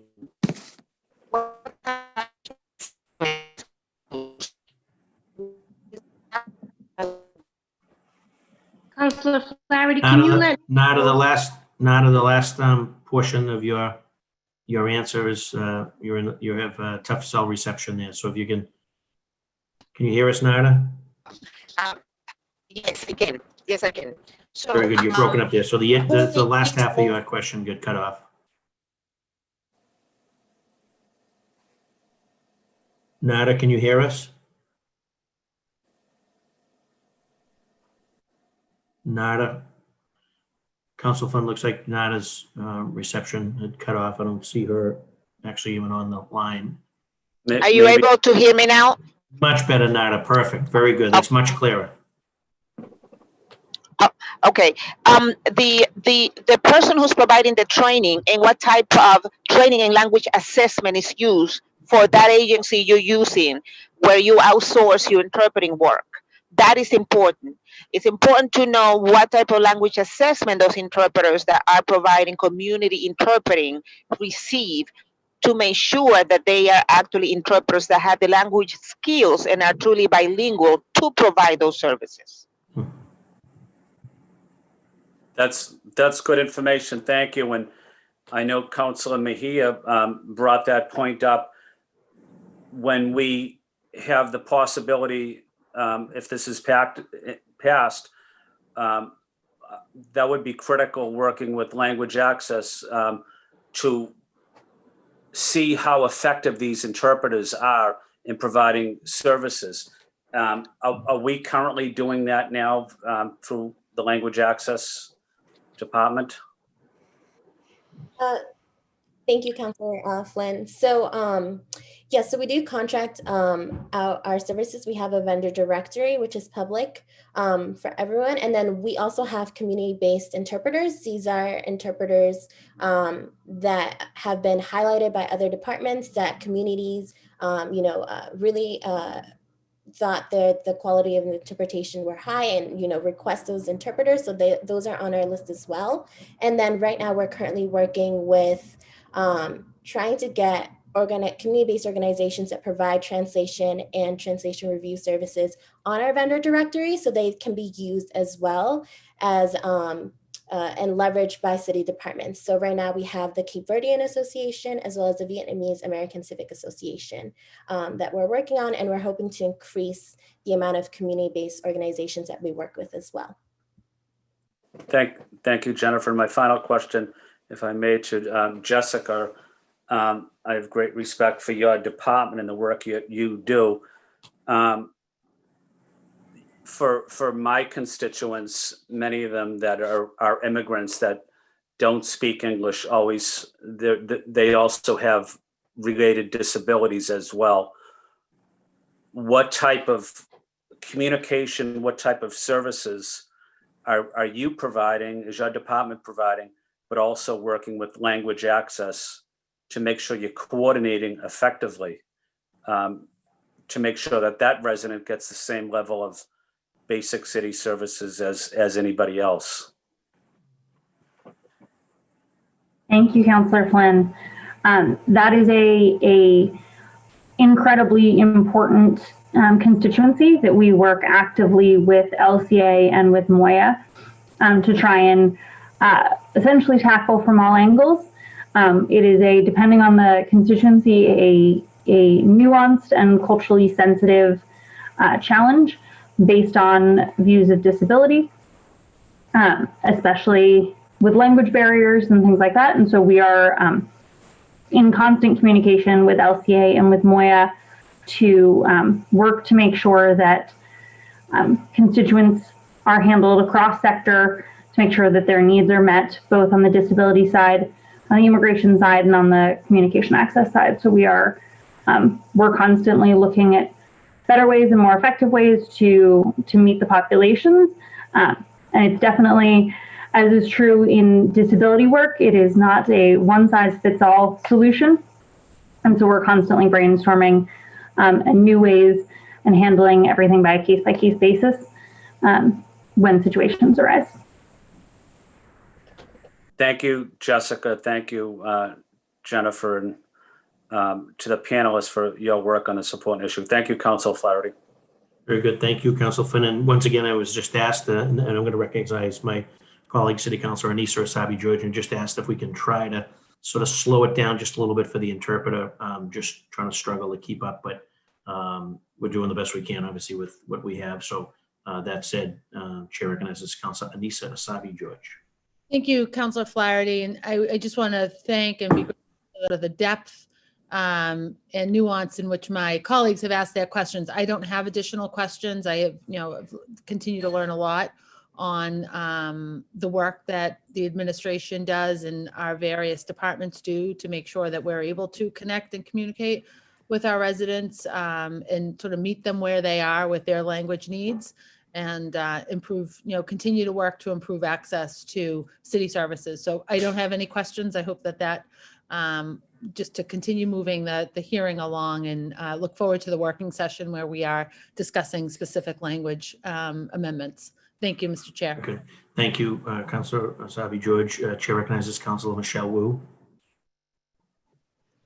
Thank you, Mr. Chair. And thank you, everyone. I know a lot of folks on this call were involved last time around as well. I'm just curious. I really liked the idea that was mentioned earlier, I think by Iban, that citywide language and communications access audit would be a really great starting point in terms of consistency. Are there other ideas that you have for, like what's one step that the city could take either in tightening up just to connect the reality of what we're seeing with implementation today with where we could go, either from folks inside the city or those who have interacted with the city a lot? I think we see over and over again, and so many of my colleagues are champions in pointing this out every time, but we just see, even though the commitment's there, even though the office is there, that it's still sometimes, whether capacity-wise or for a different reason, a much more delayed rollout of any multilingual documents and services, and just that the extra steps involved. How do we get it so that it is seamless and from the beginning clear that we have created language access and assistive technology opportunities throughout all of our processes? Thank you, Councilor Wu. Yes, so the city currently does audits for every department when it comes to language access. And we're currently underway of completing our fiscal year 20 audit. And when it comes to prioritizing language access at the beginning, at the forefront, when it comes to events, translation, we have been creating protocols that outline step-by-step on how departments can take that approach of language access at the beginning, prioritizing language access at the beginning with creating events and content translation. And I would also be happy to share those with you as well. Thank you. Would anyone else like to jump in? This is Carolyn, and sorry, I'm going to have to jump off in a minute, so I'll just jump in here. And I just think from the community side and from my experience, I think part of it is just, is investing time and money, as folks have been saying. And I think it's the practice of it, over time, the more you do it, of course, it takes longer. Like that is, that's why folks are resistant to do it, but we know it's so important. And so I think the more we require it and the more it becomes the practice, the more folks will build those timelines in to their work plans. And then it just, it needs adequate funding and staffing time for folks to really have a robust process. And we need to say that, if the translations and interpretations needed have not happened, that we can't move forward. I've been at many things where something's gone wrong with the translation or interpretation, and it's like, well, we just need to plow through, we just need to keep moving. And actually, I think we have to understand that without that, we cannot move forward. And it's a key part of how we move forward. And that we actually have to take the time as a city to get that right as part of any process or service we're providing, folks are providing. Thank you. Really, really great point. Councillor Wu, this is Yvonne, and I also have to jump off, and I want to thank you for your leadership and for your question about the language access audits. I think that could be something that becomes more uniform across the board for city agencies. And I really want to underscore what my fellow panelists just mentioned, because we've seen that even within our own work. We've done a lot of work, for example, with the Cambodian American community. And in rolling out community education materials, what we have done is to make sure that we do simultaneous releases in English, Spanish, and Khmer. And that has become part of our culture. And that's not necessarily the way that we used to operate 5 years ago, but certainly we are here now. And so making sure that we can prioritize that with simultaneous releases, and really to underscore what my fellow panelists said about incorporating that within the timeline is critical, because it's a part of making sure that those communities feel heard, feel seen, and are provided with the information at the same time. It's a part of making them whole and having their dignity intact. We saw, with the COVID, of course, we were all struggling, but a lot of the city's material first would come out in English.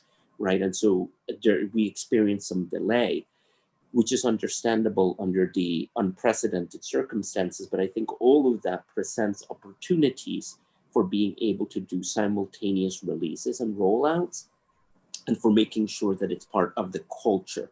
And so uniformity, resources, and language access audits across the board, I think, could go a long way in addressing, Councillor Wu, what you're raising as part of this panel discussion. And I do apologize that I have to drop off, but it's been a pleasure to be here to support the leadership of each of the city councilors who is present for this important discussion. Thank you so much, Yvonne. And I see my colleague, Councillor Kenzie Bach, has a question, has her hand up is that for Yvonne before he goes? No, it was a very brief comment on this. Go ahead, you have the floor. I was just going to say that exactly what the panelists have talked about. I saw at the Housing Authority when it became required for, every language, every notice that goes out has to be in the language of, any language that clears the 5% of the development bar. And people had to send their notices to the Language Access Department 5 full days in advance of wanting to mail them. It totally backs up the timeline, but very quickly people just learn, like, oh, I have to back out that number of days. Like, this thing has to hit in the mail this day. That means I need to send it this day. That means I need plus 5 days back to get it translated. I think, and it feels impossible to people the first time if you make them at it when they were trying to do everything just in time. But once it becomes part of the workflow, it's just part of the workflow. Thank you, Councilor. I see Nagla Abdallah, welcome. And if you have a question of Yvonne, I see that your hand is raised as well. Thank you for having me. And now it's not for Yvonne, it's for Ms. Wong. Go ahead, you have the floor briefly, go ahead. Yeah. So my name is Nagla Abdallah, and I work with Boston Public Schools Office of English Learners. So, and I'm in the Office of English Learners for the Arabic community. So my question is for Ms. Wong. Knowing that there are many dialogues for the Arabic, will you differentiate between each dialogue? So we know that the Arab community, they come from North Africa, Middle Eastern, East of Africa, and a part of Asia. So some of them, they put their ethnic groups as white, some as Asian, some as African. So what is the population that you can differentiate between each dialogue? So the people are from North Africa, they speak a different dialogue than from Asia and from Africa. Thank you. Yeah. So for those situations, we always advise departments to ask constituents to figure out what dialogue. We recognize it is very difficult. There are many, even like with other languages, there are other dialogues. So we always ask to make sure that we are providing access as best as we can.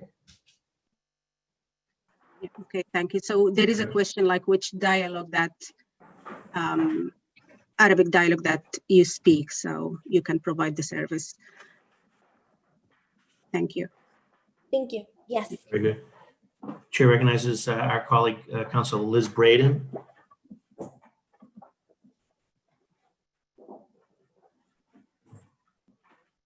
Councilor Liz Braden, and see she might be muted. While we wait for Councilor Braden, Councilor O'Malley, Councilor Matt O'Malley, is Councilor O'Malley still with us?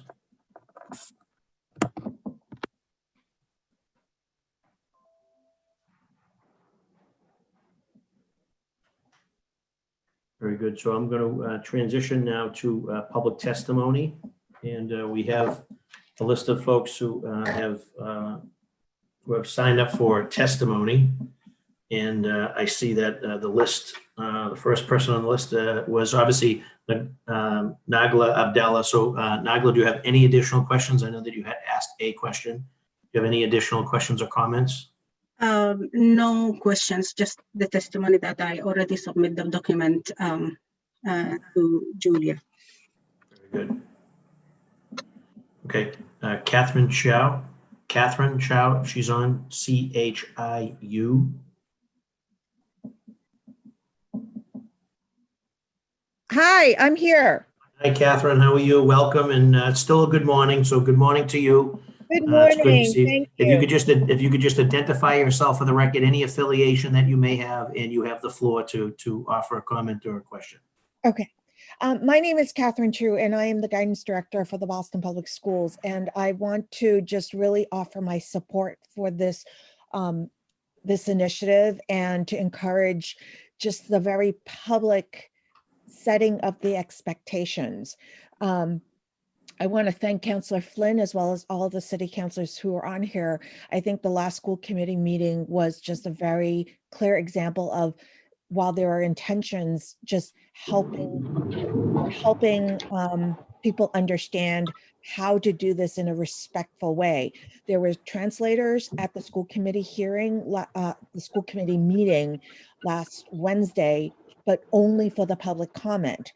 And so the translators were on the entire time, but they didn't translate the meeting. And now that all of us are so much used to doing Zoom makes it actually very easy. You don't need any additional tools as long as you have a translator, and that they just have to click on interpretation. Just like right now, if I wanted to switch to the Chinese channel, I click on the little icon for interpretation. There is an interpreter on there who has asked us all to slow down. And it's not like you have to get the headsets. Everybody has their little cell phones. And so I just really want to encourage sort of the publicizing of who we serve. This is part of providing quality service. And so I think having this come from City Hall and from the City Council and sending the message to everybody, this is a part of providing good quality service. And then the last thing I did want to just address, because the group did spend really interesting time sharing about the background and the translators, there should be a mechanism to provide feedback. I have heard from families that whoever was hired as the translator for the Chinese translation for the Boston Public Schools hasn't provided good quality translation. And there needs to be a feedback loop so that that can be acted upon, because when a family member gives that feedback and the same translator is hired again, the family feels very disrespected. So Okay. thank you. Thank you very much, Catherine. I think Diana?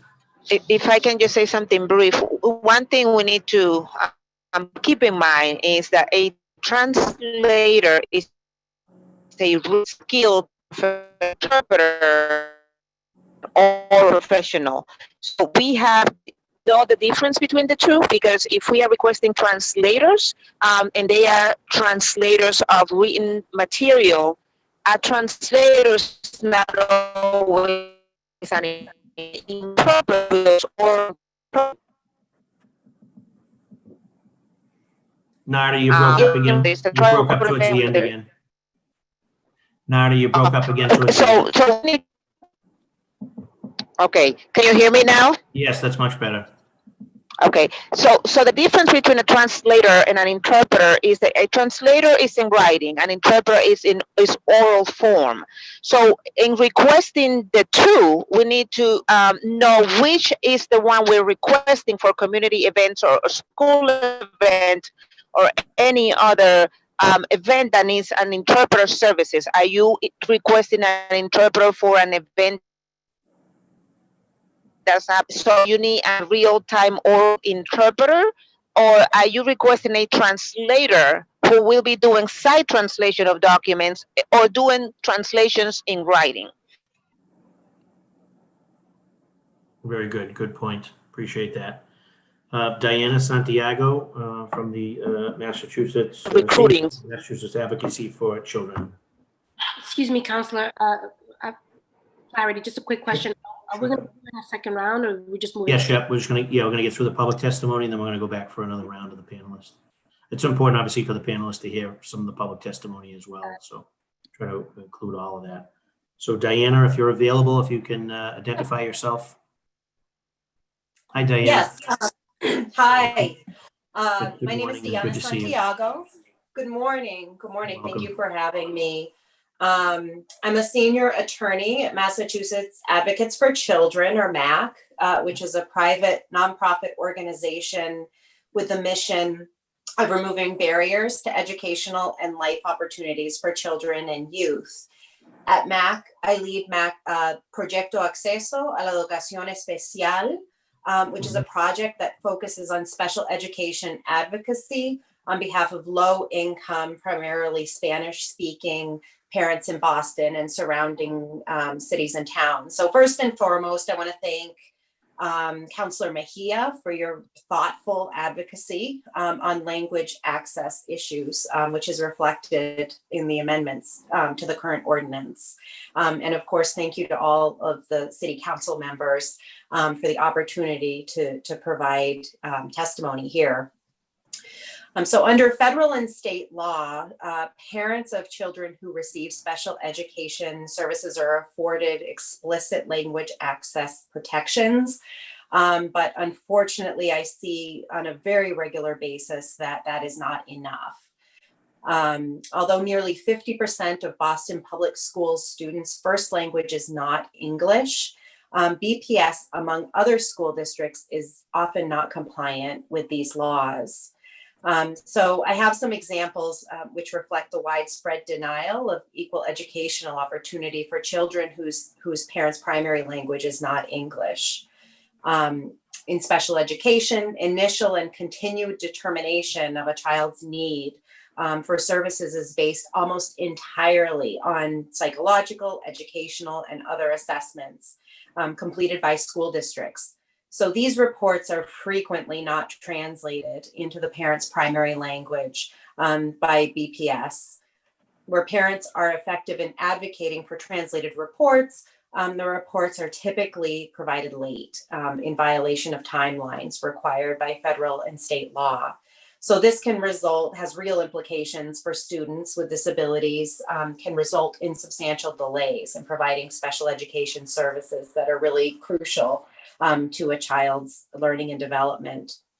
MAC has also worked with limited English proficient parents of BPS students who are involved in disciplinary proceedings, who are asked to sign documents in English indicating their understanding of decisions taken by BPS in relation to their child's school suspension. Parents' frustrations over non-compliance with laws requiring primary language interpretation and translation have only been amplified during this time of remote learning due to COVID. So now the frequently hard to obtain interpretation and translation are an absolute necessity for parents seeking to support their children with disabilities with remote learning and understanding all of the changes required for the limited in-person options that are being offered for students, including students with disabilities. So these problems persist despite complaints that my organization, MAC, and others have filed with the State Department of Education. MAC offered testimony in support of the existing ordinance 4 years ago. And at the time, we highlighted the need for city agency plans, including those developed by Boston Public Schools to be made available to the public for comment prior to approval, so that parents and others can provide input. In addition, MAC highlighted the need to hold annual hearings to get input from the public about the plans that have been submitted. The proposed amendments to the ordinance proposed by Councillor Mejia are expressly designed to accomplish the goals of ensuring that the plans take into account the experiences of Boston residents who rely on interpretation and translation services, including the residents who face literacy barriers and communication barriers due to disability. So for all of these reasons, I urge the City Council to pass this critically important ordinance and to prioritize its implementation through adequate funding. Thank you very much. Thank you very much, Diana. Thank you. Wendy Liang, is Wendy Lang on? Liang? L-I-A-N-G. Yes. I'm Wendy, here. am I pronouncing your name correctly, Wendy? Yes. Welcome to the Boston City Council hearing, and you have the floor. If you could just introduce yourself and any affiliation that you may have. 我可以講中文係嘛？我可以講係嘛？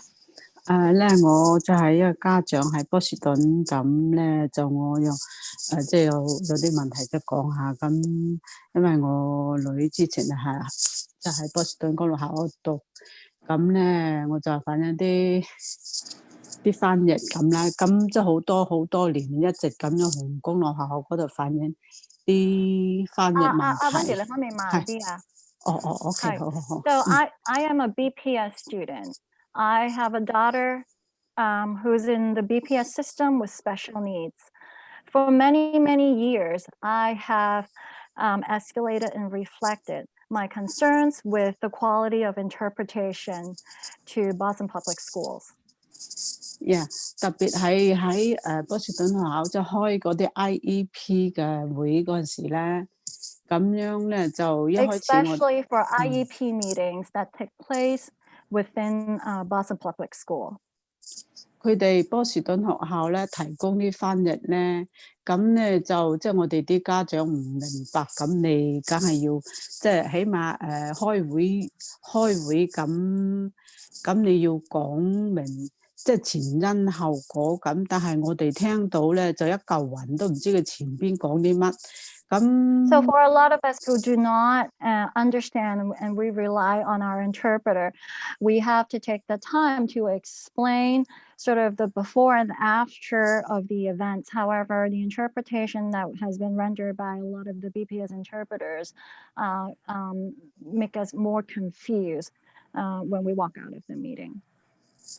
咁你起碼都要講得我哋啲家長明白，因為我哋啲英文又唔好啦嘛，咁啊即係依賴啲翻譯，但係佢講得我哋唔 Because we 明白。 rely on our interpreters, the very least, the interpreter should be able to provide understandable interpretation. However, many of us parents, we walk out of the meeting feeling more confused.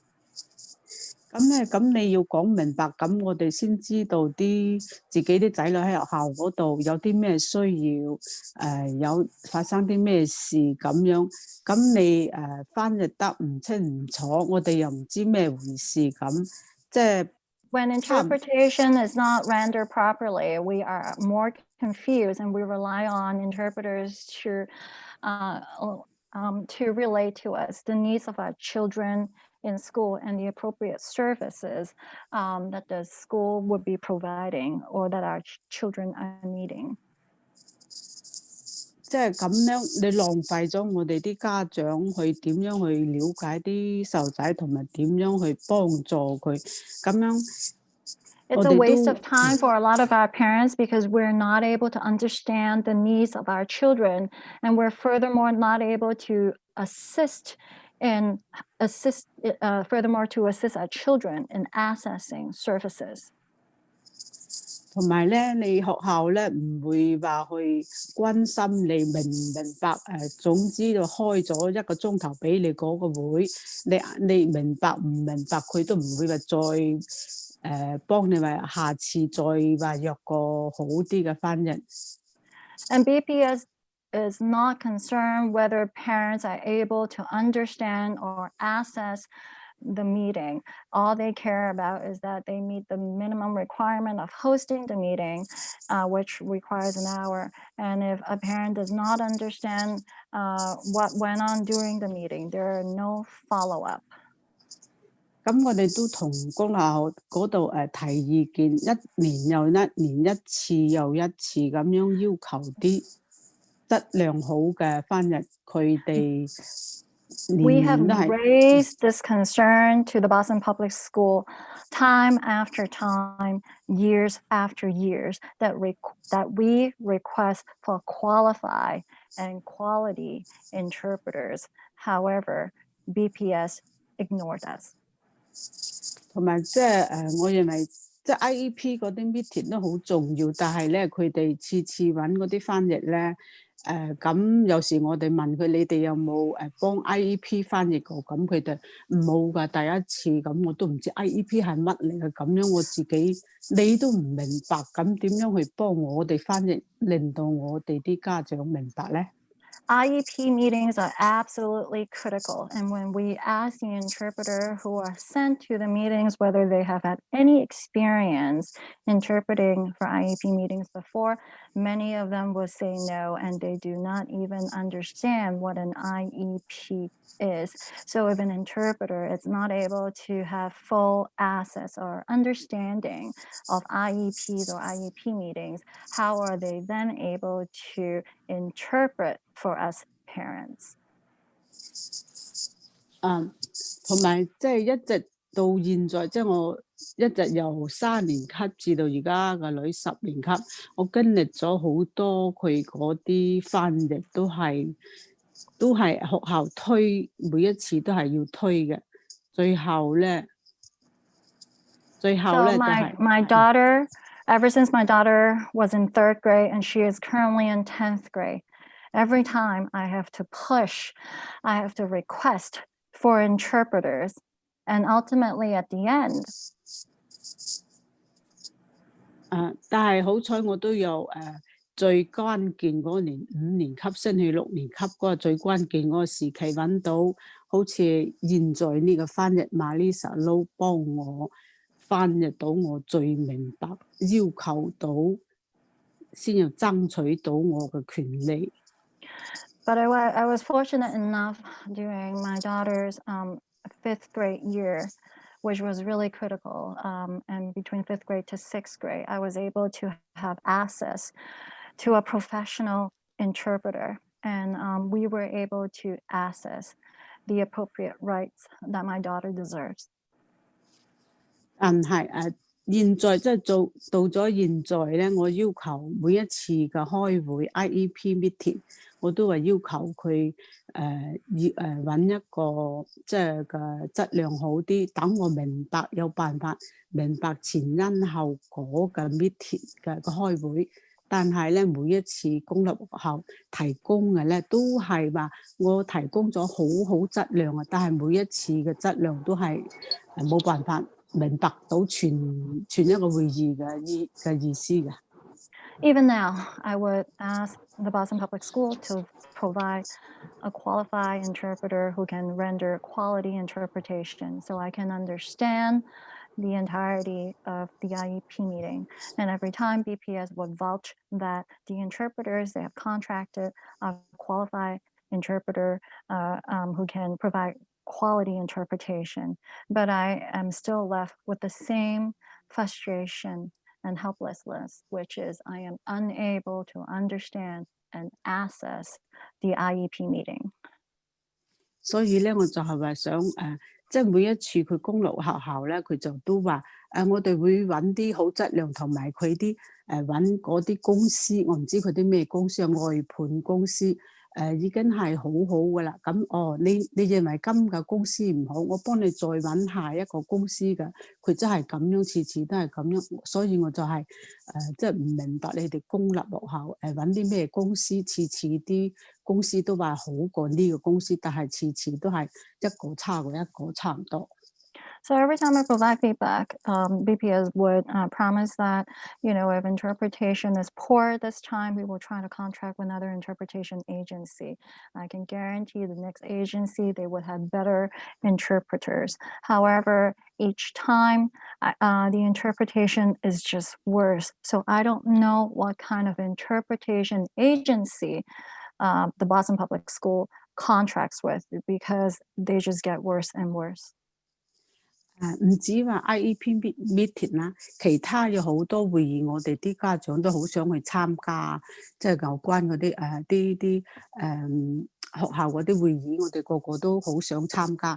但係咧，每一次我哋參加去聽嘅時候，每一次我哋都要求啲翻譯即係做足啲，但係每一次我哋都係聽到一嚿雲，所以咧對到我哋啲家長都好冇信心，好傷心呢件事。And not only IEP meetings, a lot of us parents really want to participate in meetings across the board hosted by the Boston Public Schools. And it's the same phenomenons in those meetings. We would emphasize to BPS that they should and need to hire quality or qualified interpreters. And every time we leave the meeting feeling more confused than ever, we just feel really heartbroken and we feel very disappointed. Thank you, Wendy and Melissa. That's a solvable problem. So, we'll deal with that with the lead sponsor, and Boston City Council will address that with Boston Public Schools. So it goes to the crux of what Yvonne and Narda were saying in terms of the quality of the interpreter and the depth of their experience, as well as being able to relay the appropriate information so that no one is feeling left out of the process and or worse, more confused, after they leave the hearing. So thank you, Wendy, for your testimony, and we are committed to addressing that, working with the administration and BPS to right the ship with respect to the quality of the interpretation services and the notices that you guys are currently receiving. So I think that's the crux of why our colleague has filed this, and we need to get to the bottom of that so that you have better experiences, not just you, but everyone that's accessing these services across our city as it pertains not just to the Boston Public Schools, but every basic city service. So thank you for that. And I know Lily Guam is on. Lily, can you hear us? 咁好啦，Wendy， 好多謝你啱啱嗰個建議啦。咁我哋會確保我哋嘅即係話有關部門係會同波士頓公立學校即係話正視呢個問題。咁我哋咧就會確保所有人同埋所有部門都會去優先呢個即係話有高質量嘅翻譯服務，咁跟住令到所有人都可以公平公正咁樣去參與。咁咧亦都唔會好似你咁樣聽完一嚿雲。咁好啦，咁下一位我哋想請阿 Lily， 唔該 Lily。Lily 你喺度嘛 ？Lily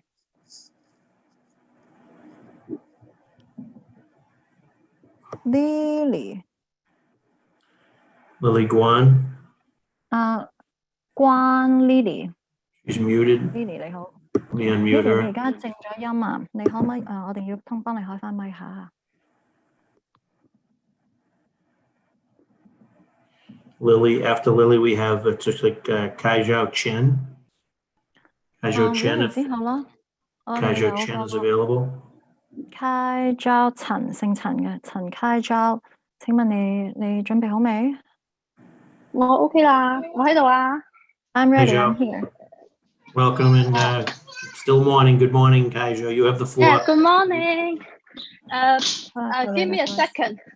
我而家要講個private meeting，你叫我估入佢，我要講日出嚟。Yeah, since hello. Hello, Kai Zhao. Is that okay? Kai Zhao, yep. Hello. Yeah, I'm here. Hello, I'm here. Sorry. Yeah. Let me get the page I would like to say. Okay. Sure. Yeah. Okay. So first of all, I thank you everyone here to make the great effort for working to turn on the access for the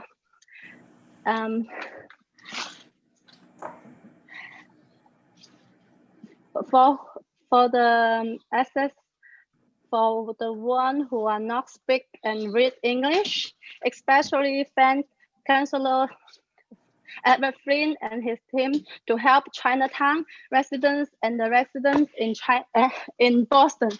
And thank all the city councillors. Thank you for all of your hard work. And I'm going to say, yeah, since communication is most important part for everyone in our society, and also is a basic foundation for transmitting and receiving information, we should work all together to raise our generation. Every family should be counted. So live and learn, never too late. So families should be access to associate the processing of our community and neighborhood. They should know what's going on in their life. The more we know, the more we help. Since we are the one in our society, everyone should be counted. So education is a bright future, spirit, virtue of heritage, and the central of human and nature. So my grandfather is a person who read newspaper every day. He had idea, he solved the problem efficiently, and he taught in our daily life. He transmits his philosophy in a simple sentence when every time I have questions, so that I know everyone is smart. I remember every sentence at the point to use in my daily life. So every view is the strength for me to go far. His word, like the seed, it plant into my heart and grows day by day. I am so glad I have very smart grandfather. Although life is tough, my grandfather shaped my mind is more tough. So I believe love is the power. So every family should have a chance to shape our future. Every voice should be heard. The more we communicate, the more we get together stronger.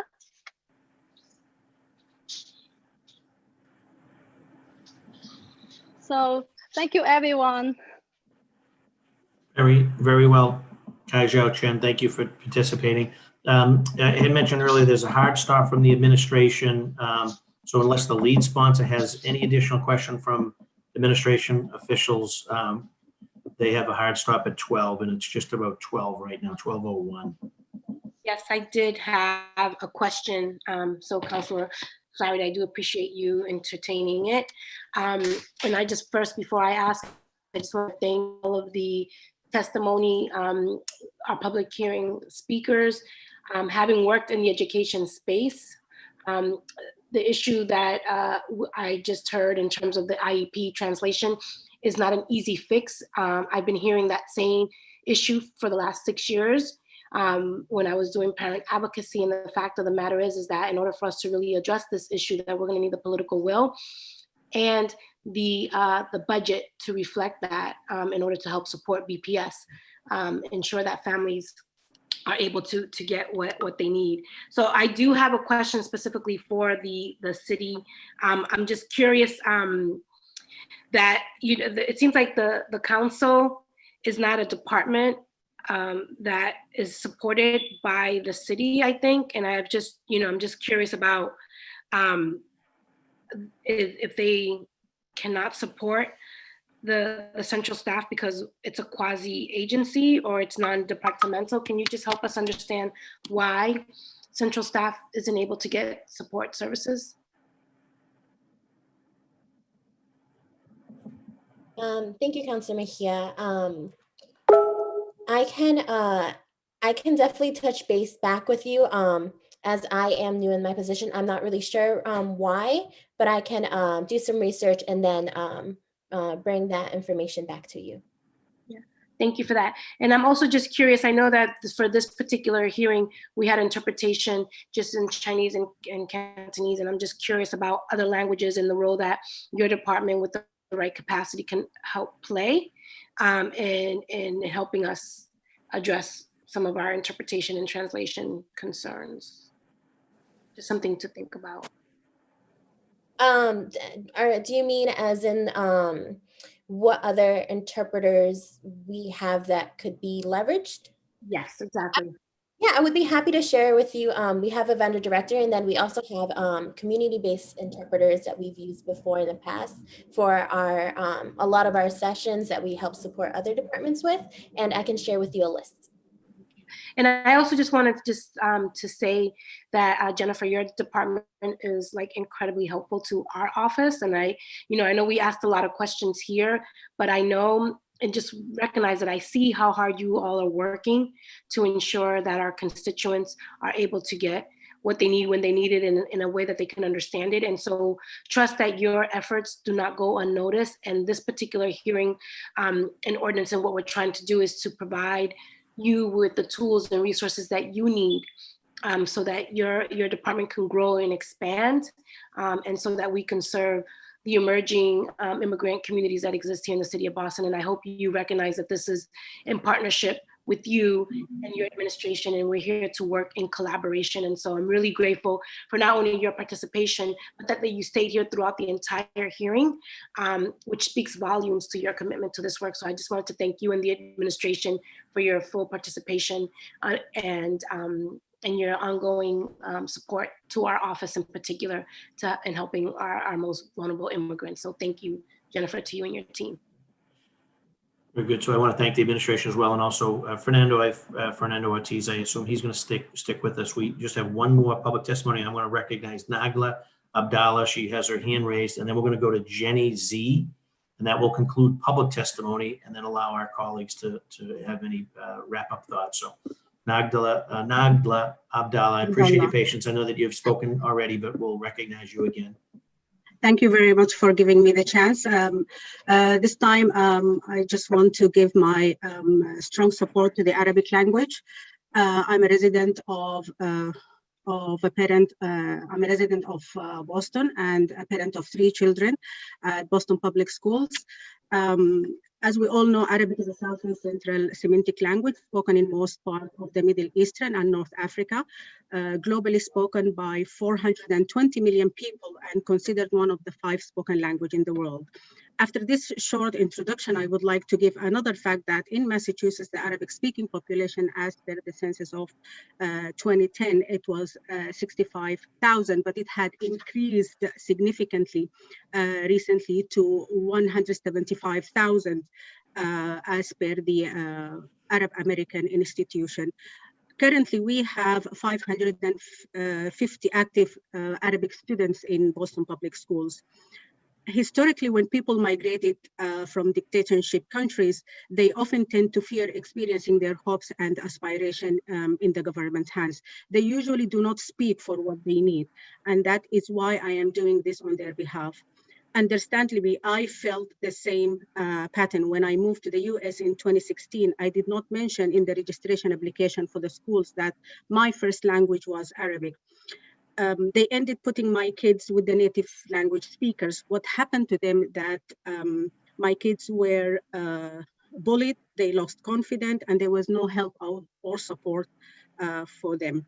I suffered from a limited ability to understand English. I was lucky to put myself in the education system and educate myself. I strive to educate other parents, as there is no need for parents to suffer from not speaking or understanding the English language. When COVID-19 pandemic started, all the awareness flyers from the city of Boston to schools, building, and families, they were in English and some other language, not in Arabic or Somali. I had sent an email to our superintendent, Dr. Brenda Casillas, to inform her that some important language were missing. With immediate effect, I was connected with Moya. COVID-19 had affected all the communities, including Arabic speaking and Somalis, not only English speaker. In that, there is a need not only for the information to be translated and interpreted, but the information also to be conveyed culturally sensitive in a way that reflects its audience. Therefore, I heartily support the idea of establishing a language and communication access plan for the City of Boston departments, accommodating individuals who speak the language other than English. And also I support the re-evaluate and strengthen the ordinance with the community-centered approach. It is a time for City of Boston and all officials to include the Arabic language and all other language in all their communications, as well as for justice and racial equity. And by meaning that, even especially the Boston Public Schools, they do not in their all communications, the messages, the voice messages, and all the presentations, and especially in the school committee. So we need representation from all the speaking language to be represented in these meetings. Thank you very much. Thank you, Nagla. Jenny Z, is Jenny on? And Melissa, can you stay with us? Hi, this is June C. I can speak English and June C, I'm sorry, I had you down as Jenny. Is June C? So I'm a Jenny C 啊，點解輪到我冇人？ Is Jenny or June C? All right, so we're gonna in order of arrival. So we're gonna have Jenny. Jenny will go first, and then Okay. June will go second. Okay. Jenny, you have the floor. Melissa, do you have to interpret here?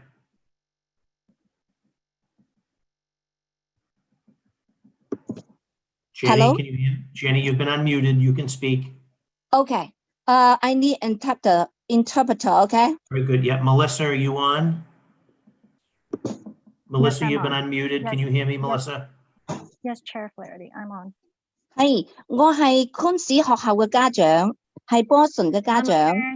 I'm a parent of the Josiah Quincy School. I'm a parent of Boston Public School.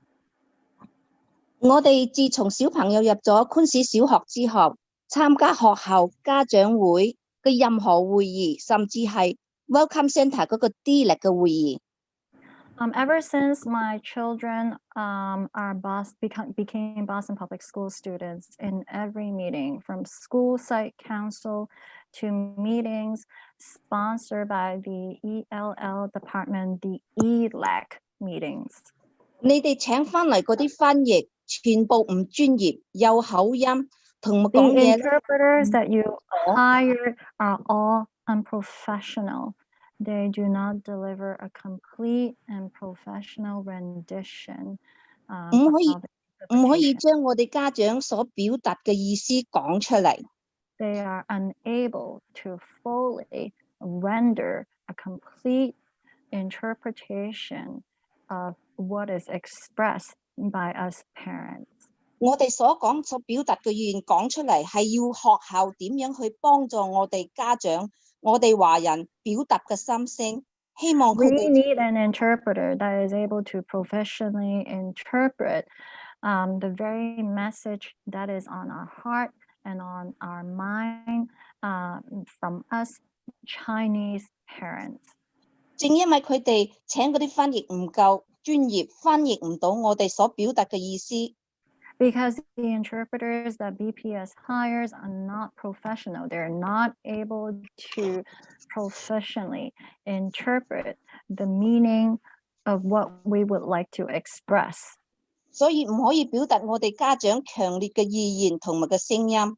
We're not able to express our strong personal and political view as well as represent our voice. 你哋公立學校搶嗰啲唔夠專業嘅翻譯，係咪種族歧視我哋華人家長唔識英文？ The fact that Boston Public School has hired unprofessional interpreters historically, is this an active and intentional act of racism against Chinese? 佢哋覺得我哋唔可以表達咁正確嘅思維，咁好嘅構思，表達我哋所有嘅質素，唔想聽到我哋家長真正嘅意願，係咪咁樣？你哋公立學校請嗰啲唔專業嘅翻譯人員，係咪咁樣咧？我就想 Are there intentions and reasons behind Boston Public School in the inability and unwillingness to hire professional interpreters? Is it that they are not interested and that they have preconceived ideas and notions that immigrants and Chinese parents are not intelligent enough and that they do not wish to hear what we have to say, which would be relevant? 我哋要嘅翻譯好似依家現在翻譯嗰個 Melissa 翻譯出我哋所表達一模一樣，原汁原味，表達我哋嘅方法係一樣嘅，唔會食晒我哋講啲嘢啦，表達唔出我哋意思，要向上發表意見嘅。咁好似我哋講嘅嘢都冇用嘅。 An interpreter that is able to fully render our message, such as the current one, and that the interpreter would not omit, would not add to, and would not neglect parts of our speech. 有時我哋表達嗰啲嘢，我哋要希望翻譯人員將我哋表達嘅意思原汁原味咁樣講出我哋嘅需求，咁先係幫咗我哋翻譯。 Interpreters who are able to fully, completely interpret the message, the feelings in our message, in order for that to be effective and meaningful. 如果你哋明白我哋講嗰啲中文，如果你係識我哋嘅中文語言，知道我哋講嗰啲有思維、有構思、有質量嘅，你哋要翻譯出一模一樣嘅，表達我哋嘅心聲，同埋我哋要你哋翻譯人員做到嘅係表達我哋嘅一樣，達到我哋家長嘅基本水平，我哋嘅心聲，我哋嘅需求。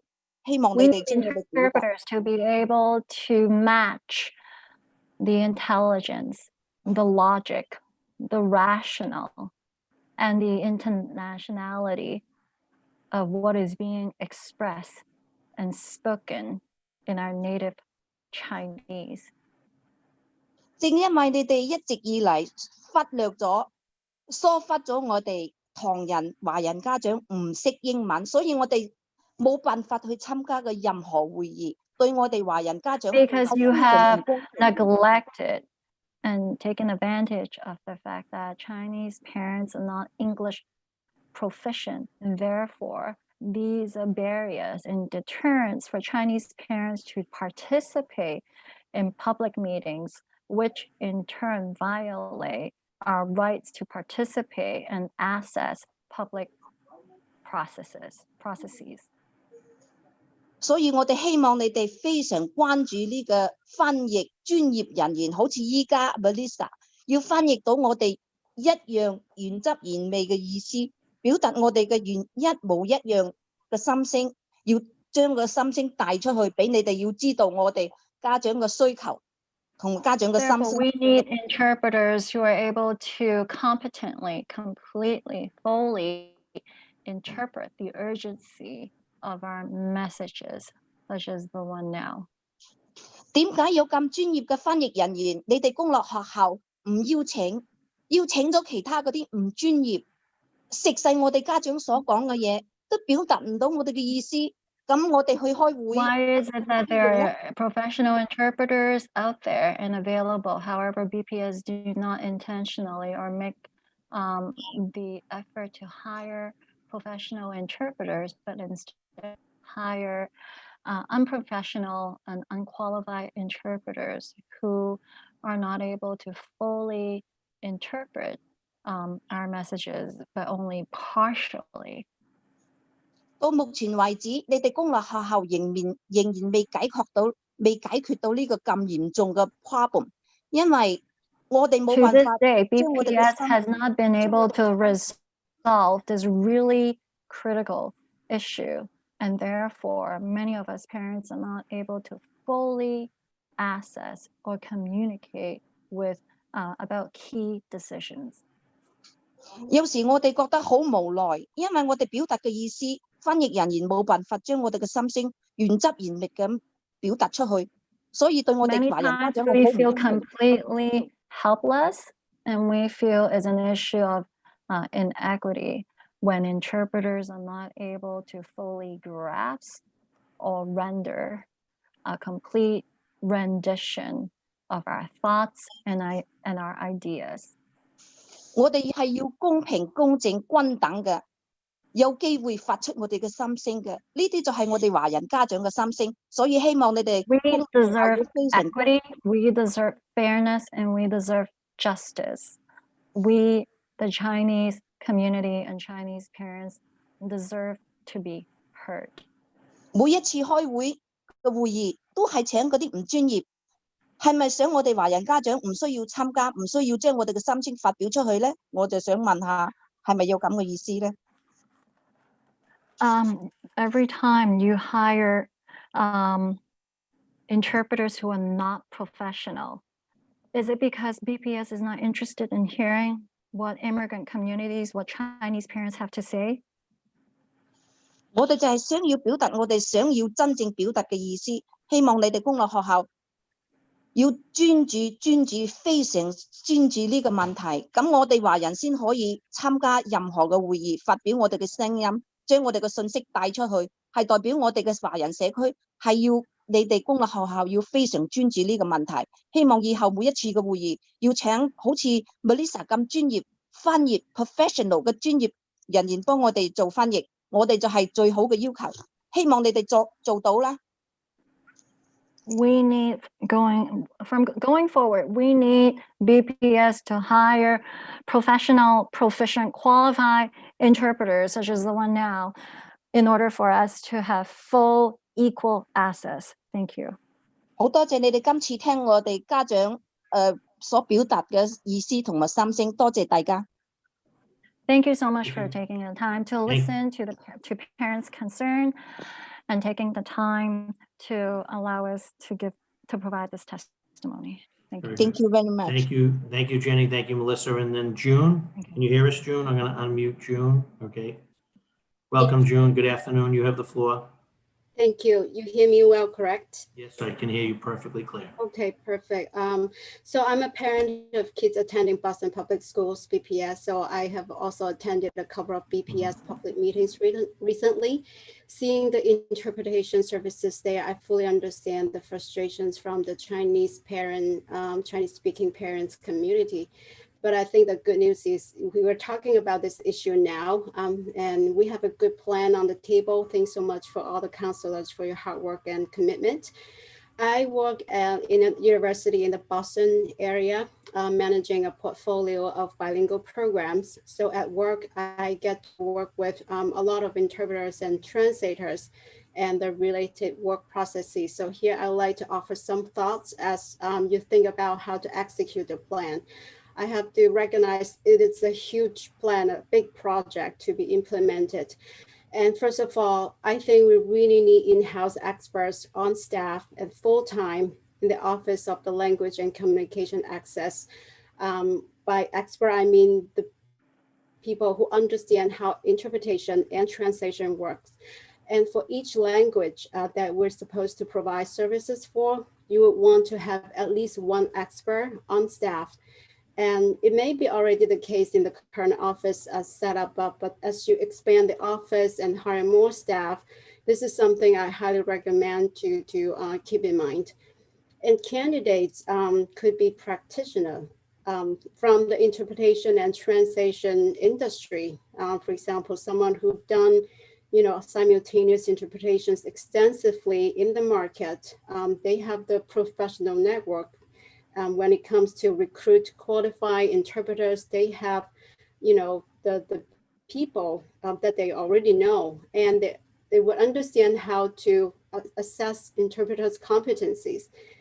You may also find talents from some schools across the US who offer programs to train interpreters and translators. For example, school in the West Coast that's called Middlebury Institute of International Studies, formerly known as the Monterey School of Interpretation and Translation. So ask for referrals from their alumni network, and also ask for referrals from our current experts. For example, one of the panelists that just spoke about the differences between interpretation and translation, and maybe ask referrals from the community, which you are doing already. I think it's necessary when it comes to some less common languages. So all in all, with the expertise in-house, the Language and Communication Access Office would be more competent in recruiting qualified interpreters, translators, and then better assess their performance down the road. And with this expert team, the office would be able to offer trainings to the various departments across the city so that they can implement best practices going forward for more sustainable language support services across the city. That's all I wanted to share. Thanks so much. Very good, June. Thank you for your public testimony. Is anyone else wishing to offer a public testimony? They may do so now. I'm looking at the attendee list. I have Mark Liu, Mark from CPA. So Mark, you're on, you have the floor. Okay, can you hear me? Yes, I can, perfectly clear. Hi, thank you, Councillor Flaherty and all the councillors for taking up this important issue. It's of utmost importance for our community and for democracy. I'll try to keep this brief since I think a lot of other folks have already made some really good points. But this is so important, especially based on the moment we are in, dealing with the pandemic, providing culturally appropriate outreach and in language services for things like testing, food services, small business assistance, and rental relief has been critically important. We saw in our work on helping folks with the payroll protection program for small businesses, how fast that money went, and without, and primarily people didn't have access to any interpretation languages services for that. So a lot of Chinatown businesses missed out on it, and wasn't without some really strong efforts by some community groups to be able to get folks some information to be able to apply for those, that we were to get some money for the community. But that's just one example, I think, where language access was critically important for accessing government services. And I know the issue around interpretation around the BPS hearings and exam testing has been brought up and has been, which has been really important. I think the other aspect I want to point out about that is it's really important to have accurate and fair, good information coming from the city of Boston. There's a lot of misinformation on social media, and so a lot of people had a lot of bad information about it, and was acting on a lot of fear based off of that. People thought the test was going to be permanent, and a lot of people didn't understand the proposal. And so I think more than ever, with what's going on in the world and with social media, getting folks good information, especially in their language that's clear, is super important. And finally, I just want to point out this is an important argument for data equity and data disaggregation. Collecting data not on just race, but ethnicity and language helps us better serve our residents. And again, thank you for taking this issue on, and really glad to keep in contact and having conversations about this. Good. Thank you for your testimony, Mark. And is anyone else wishing to offer public testimony from the group of attendees? They may do so now or forever hold their peace. I'm not seeing any indication to that effect. So at that point, in conclusion, we are closing in on the 12:30 hour. So the hearing has been two and a half hours. And I know we had a couple of hard stops along the way. So I'll throw it over to colleagues just for at least the lead sponsor for the final comment. Also, Councilor Braden, I know that Councilor Braden was on. We had offered her an opportunity to speak earlier, and she was not able to do so. So if Councilor Braden doesn't have anything additional, I'm going to turn it over to lead sponsor to close us out, Councilor Juliet Mejia. You have the floor, Julia. Okay, so Councilor Braden is not gonna, okay. Thank you, Councilor Flaherty. Having this public hearing, really do appreciate you doing so. And also just wanted to thank all of the advocates and those who are doing the work and living the realities for their heartfelt testimonies, and more importantly, some really great ideas that came out of this conversation. Looking forward to the next step in terms of bringing this into a working session so that we can unpack some of these ideas further. Looking forward to my colleagues' involvement in that process. And thank you again to all who participated.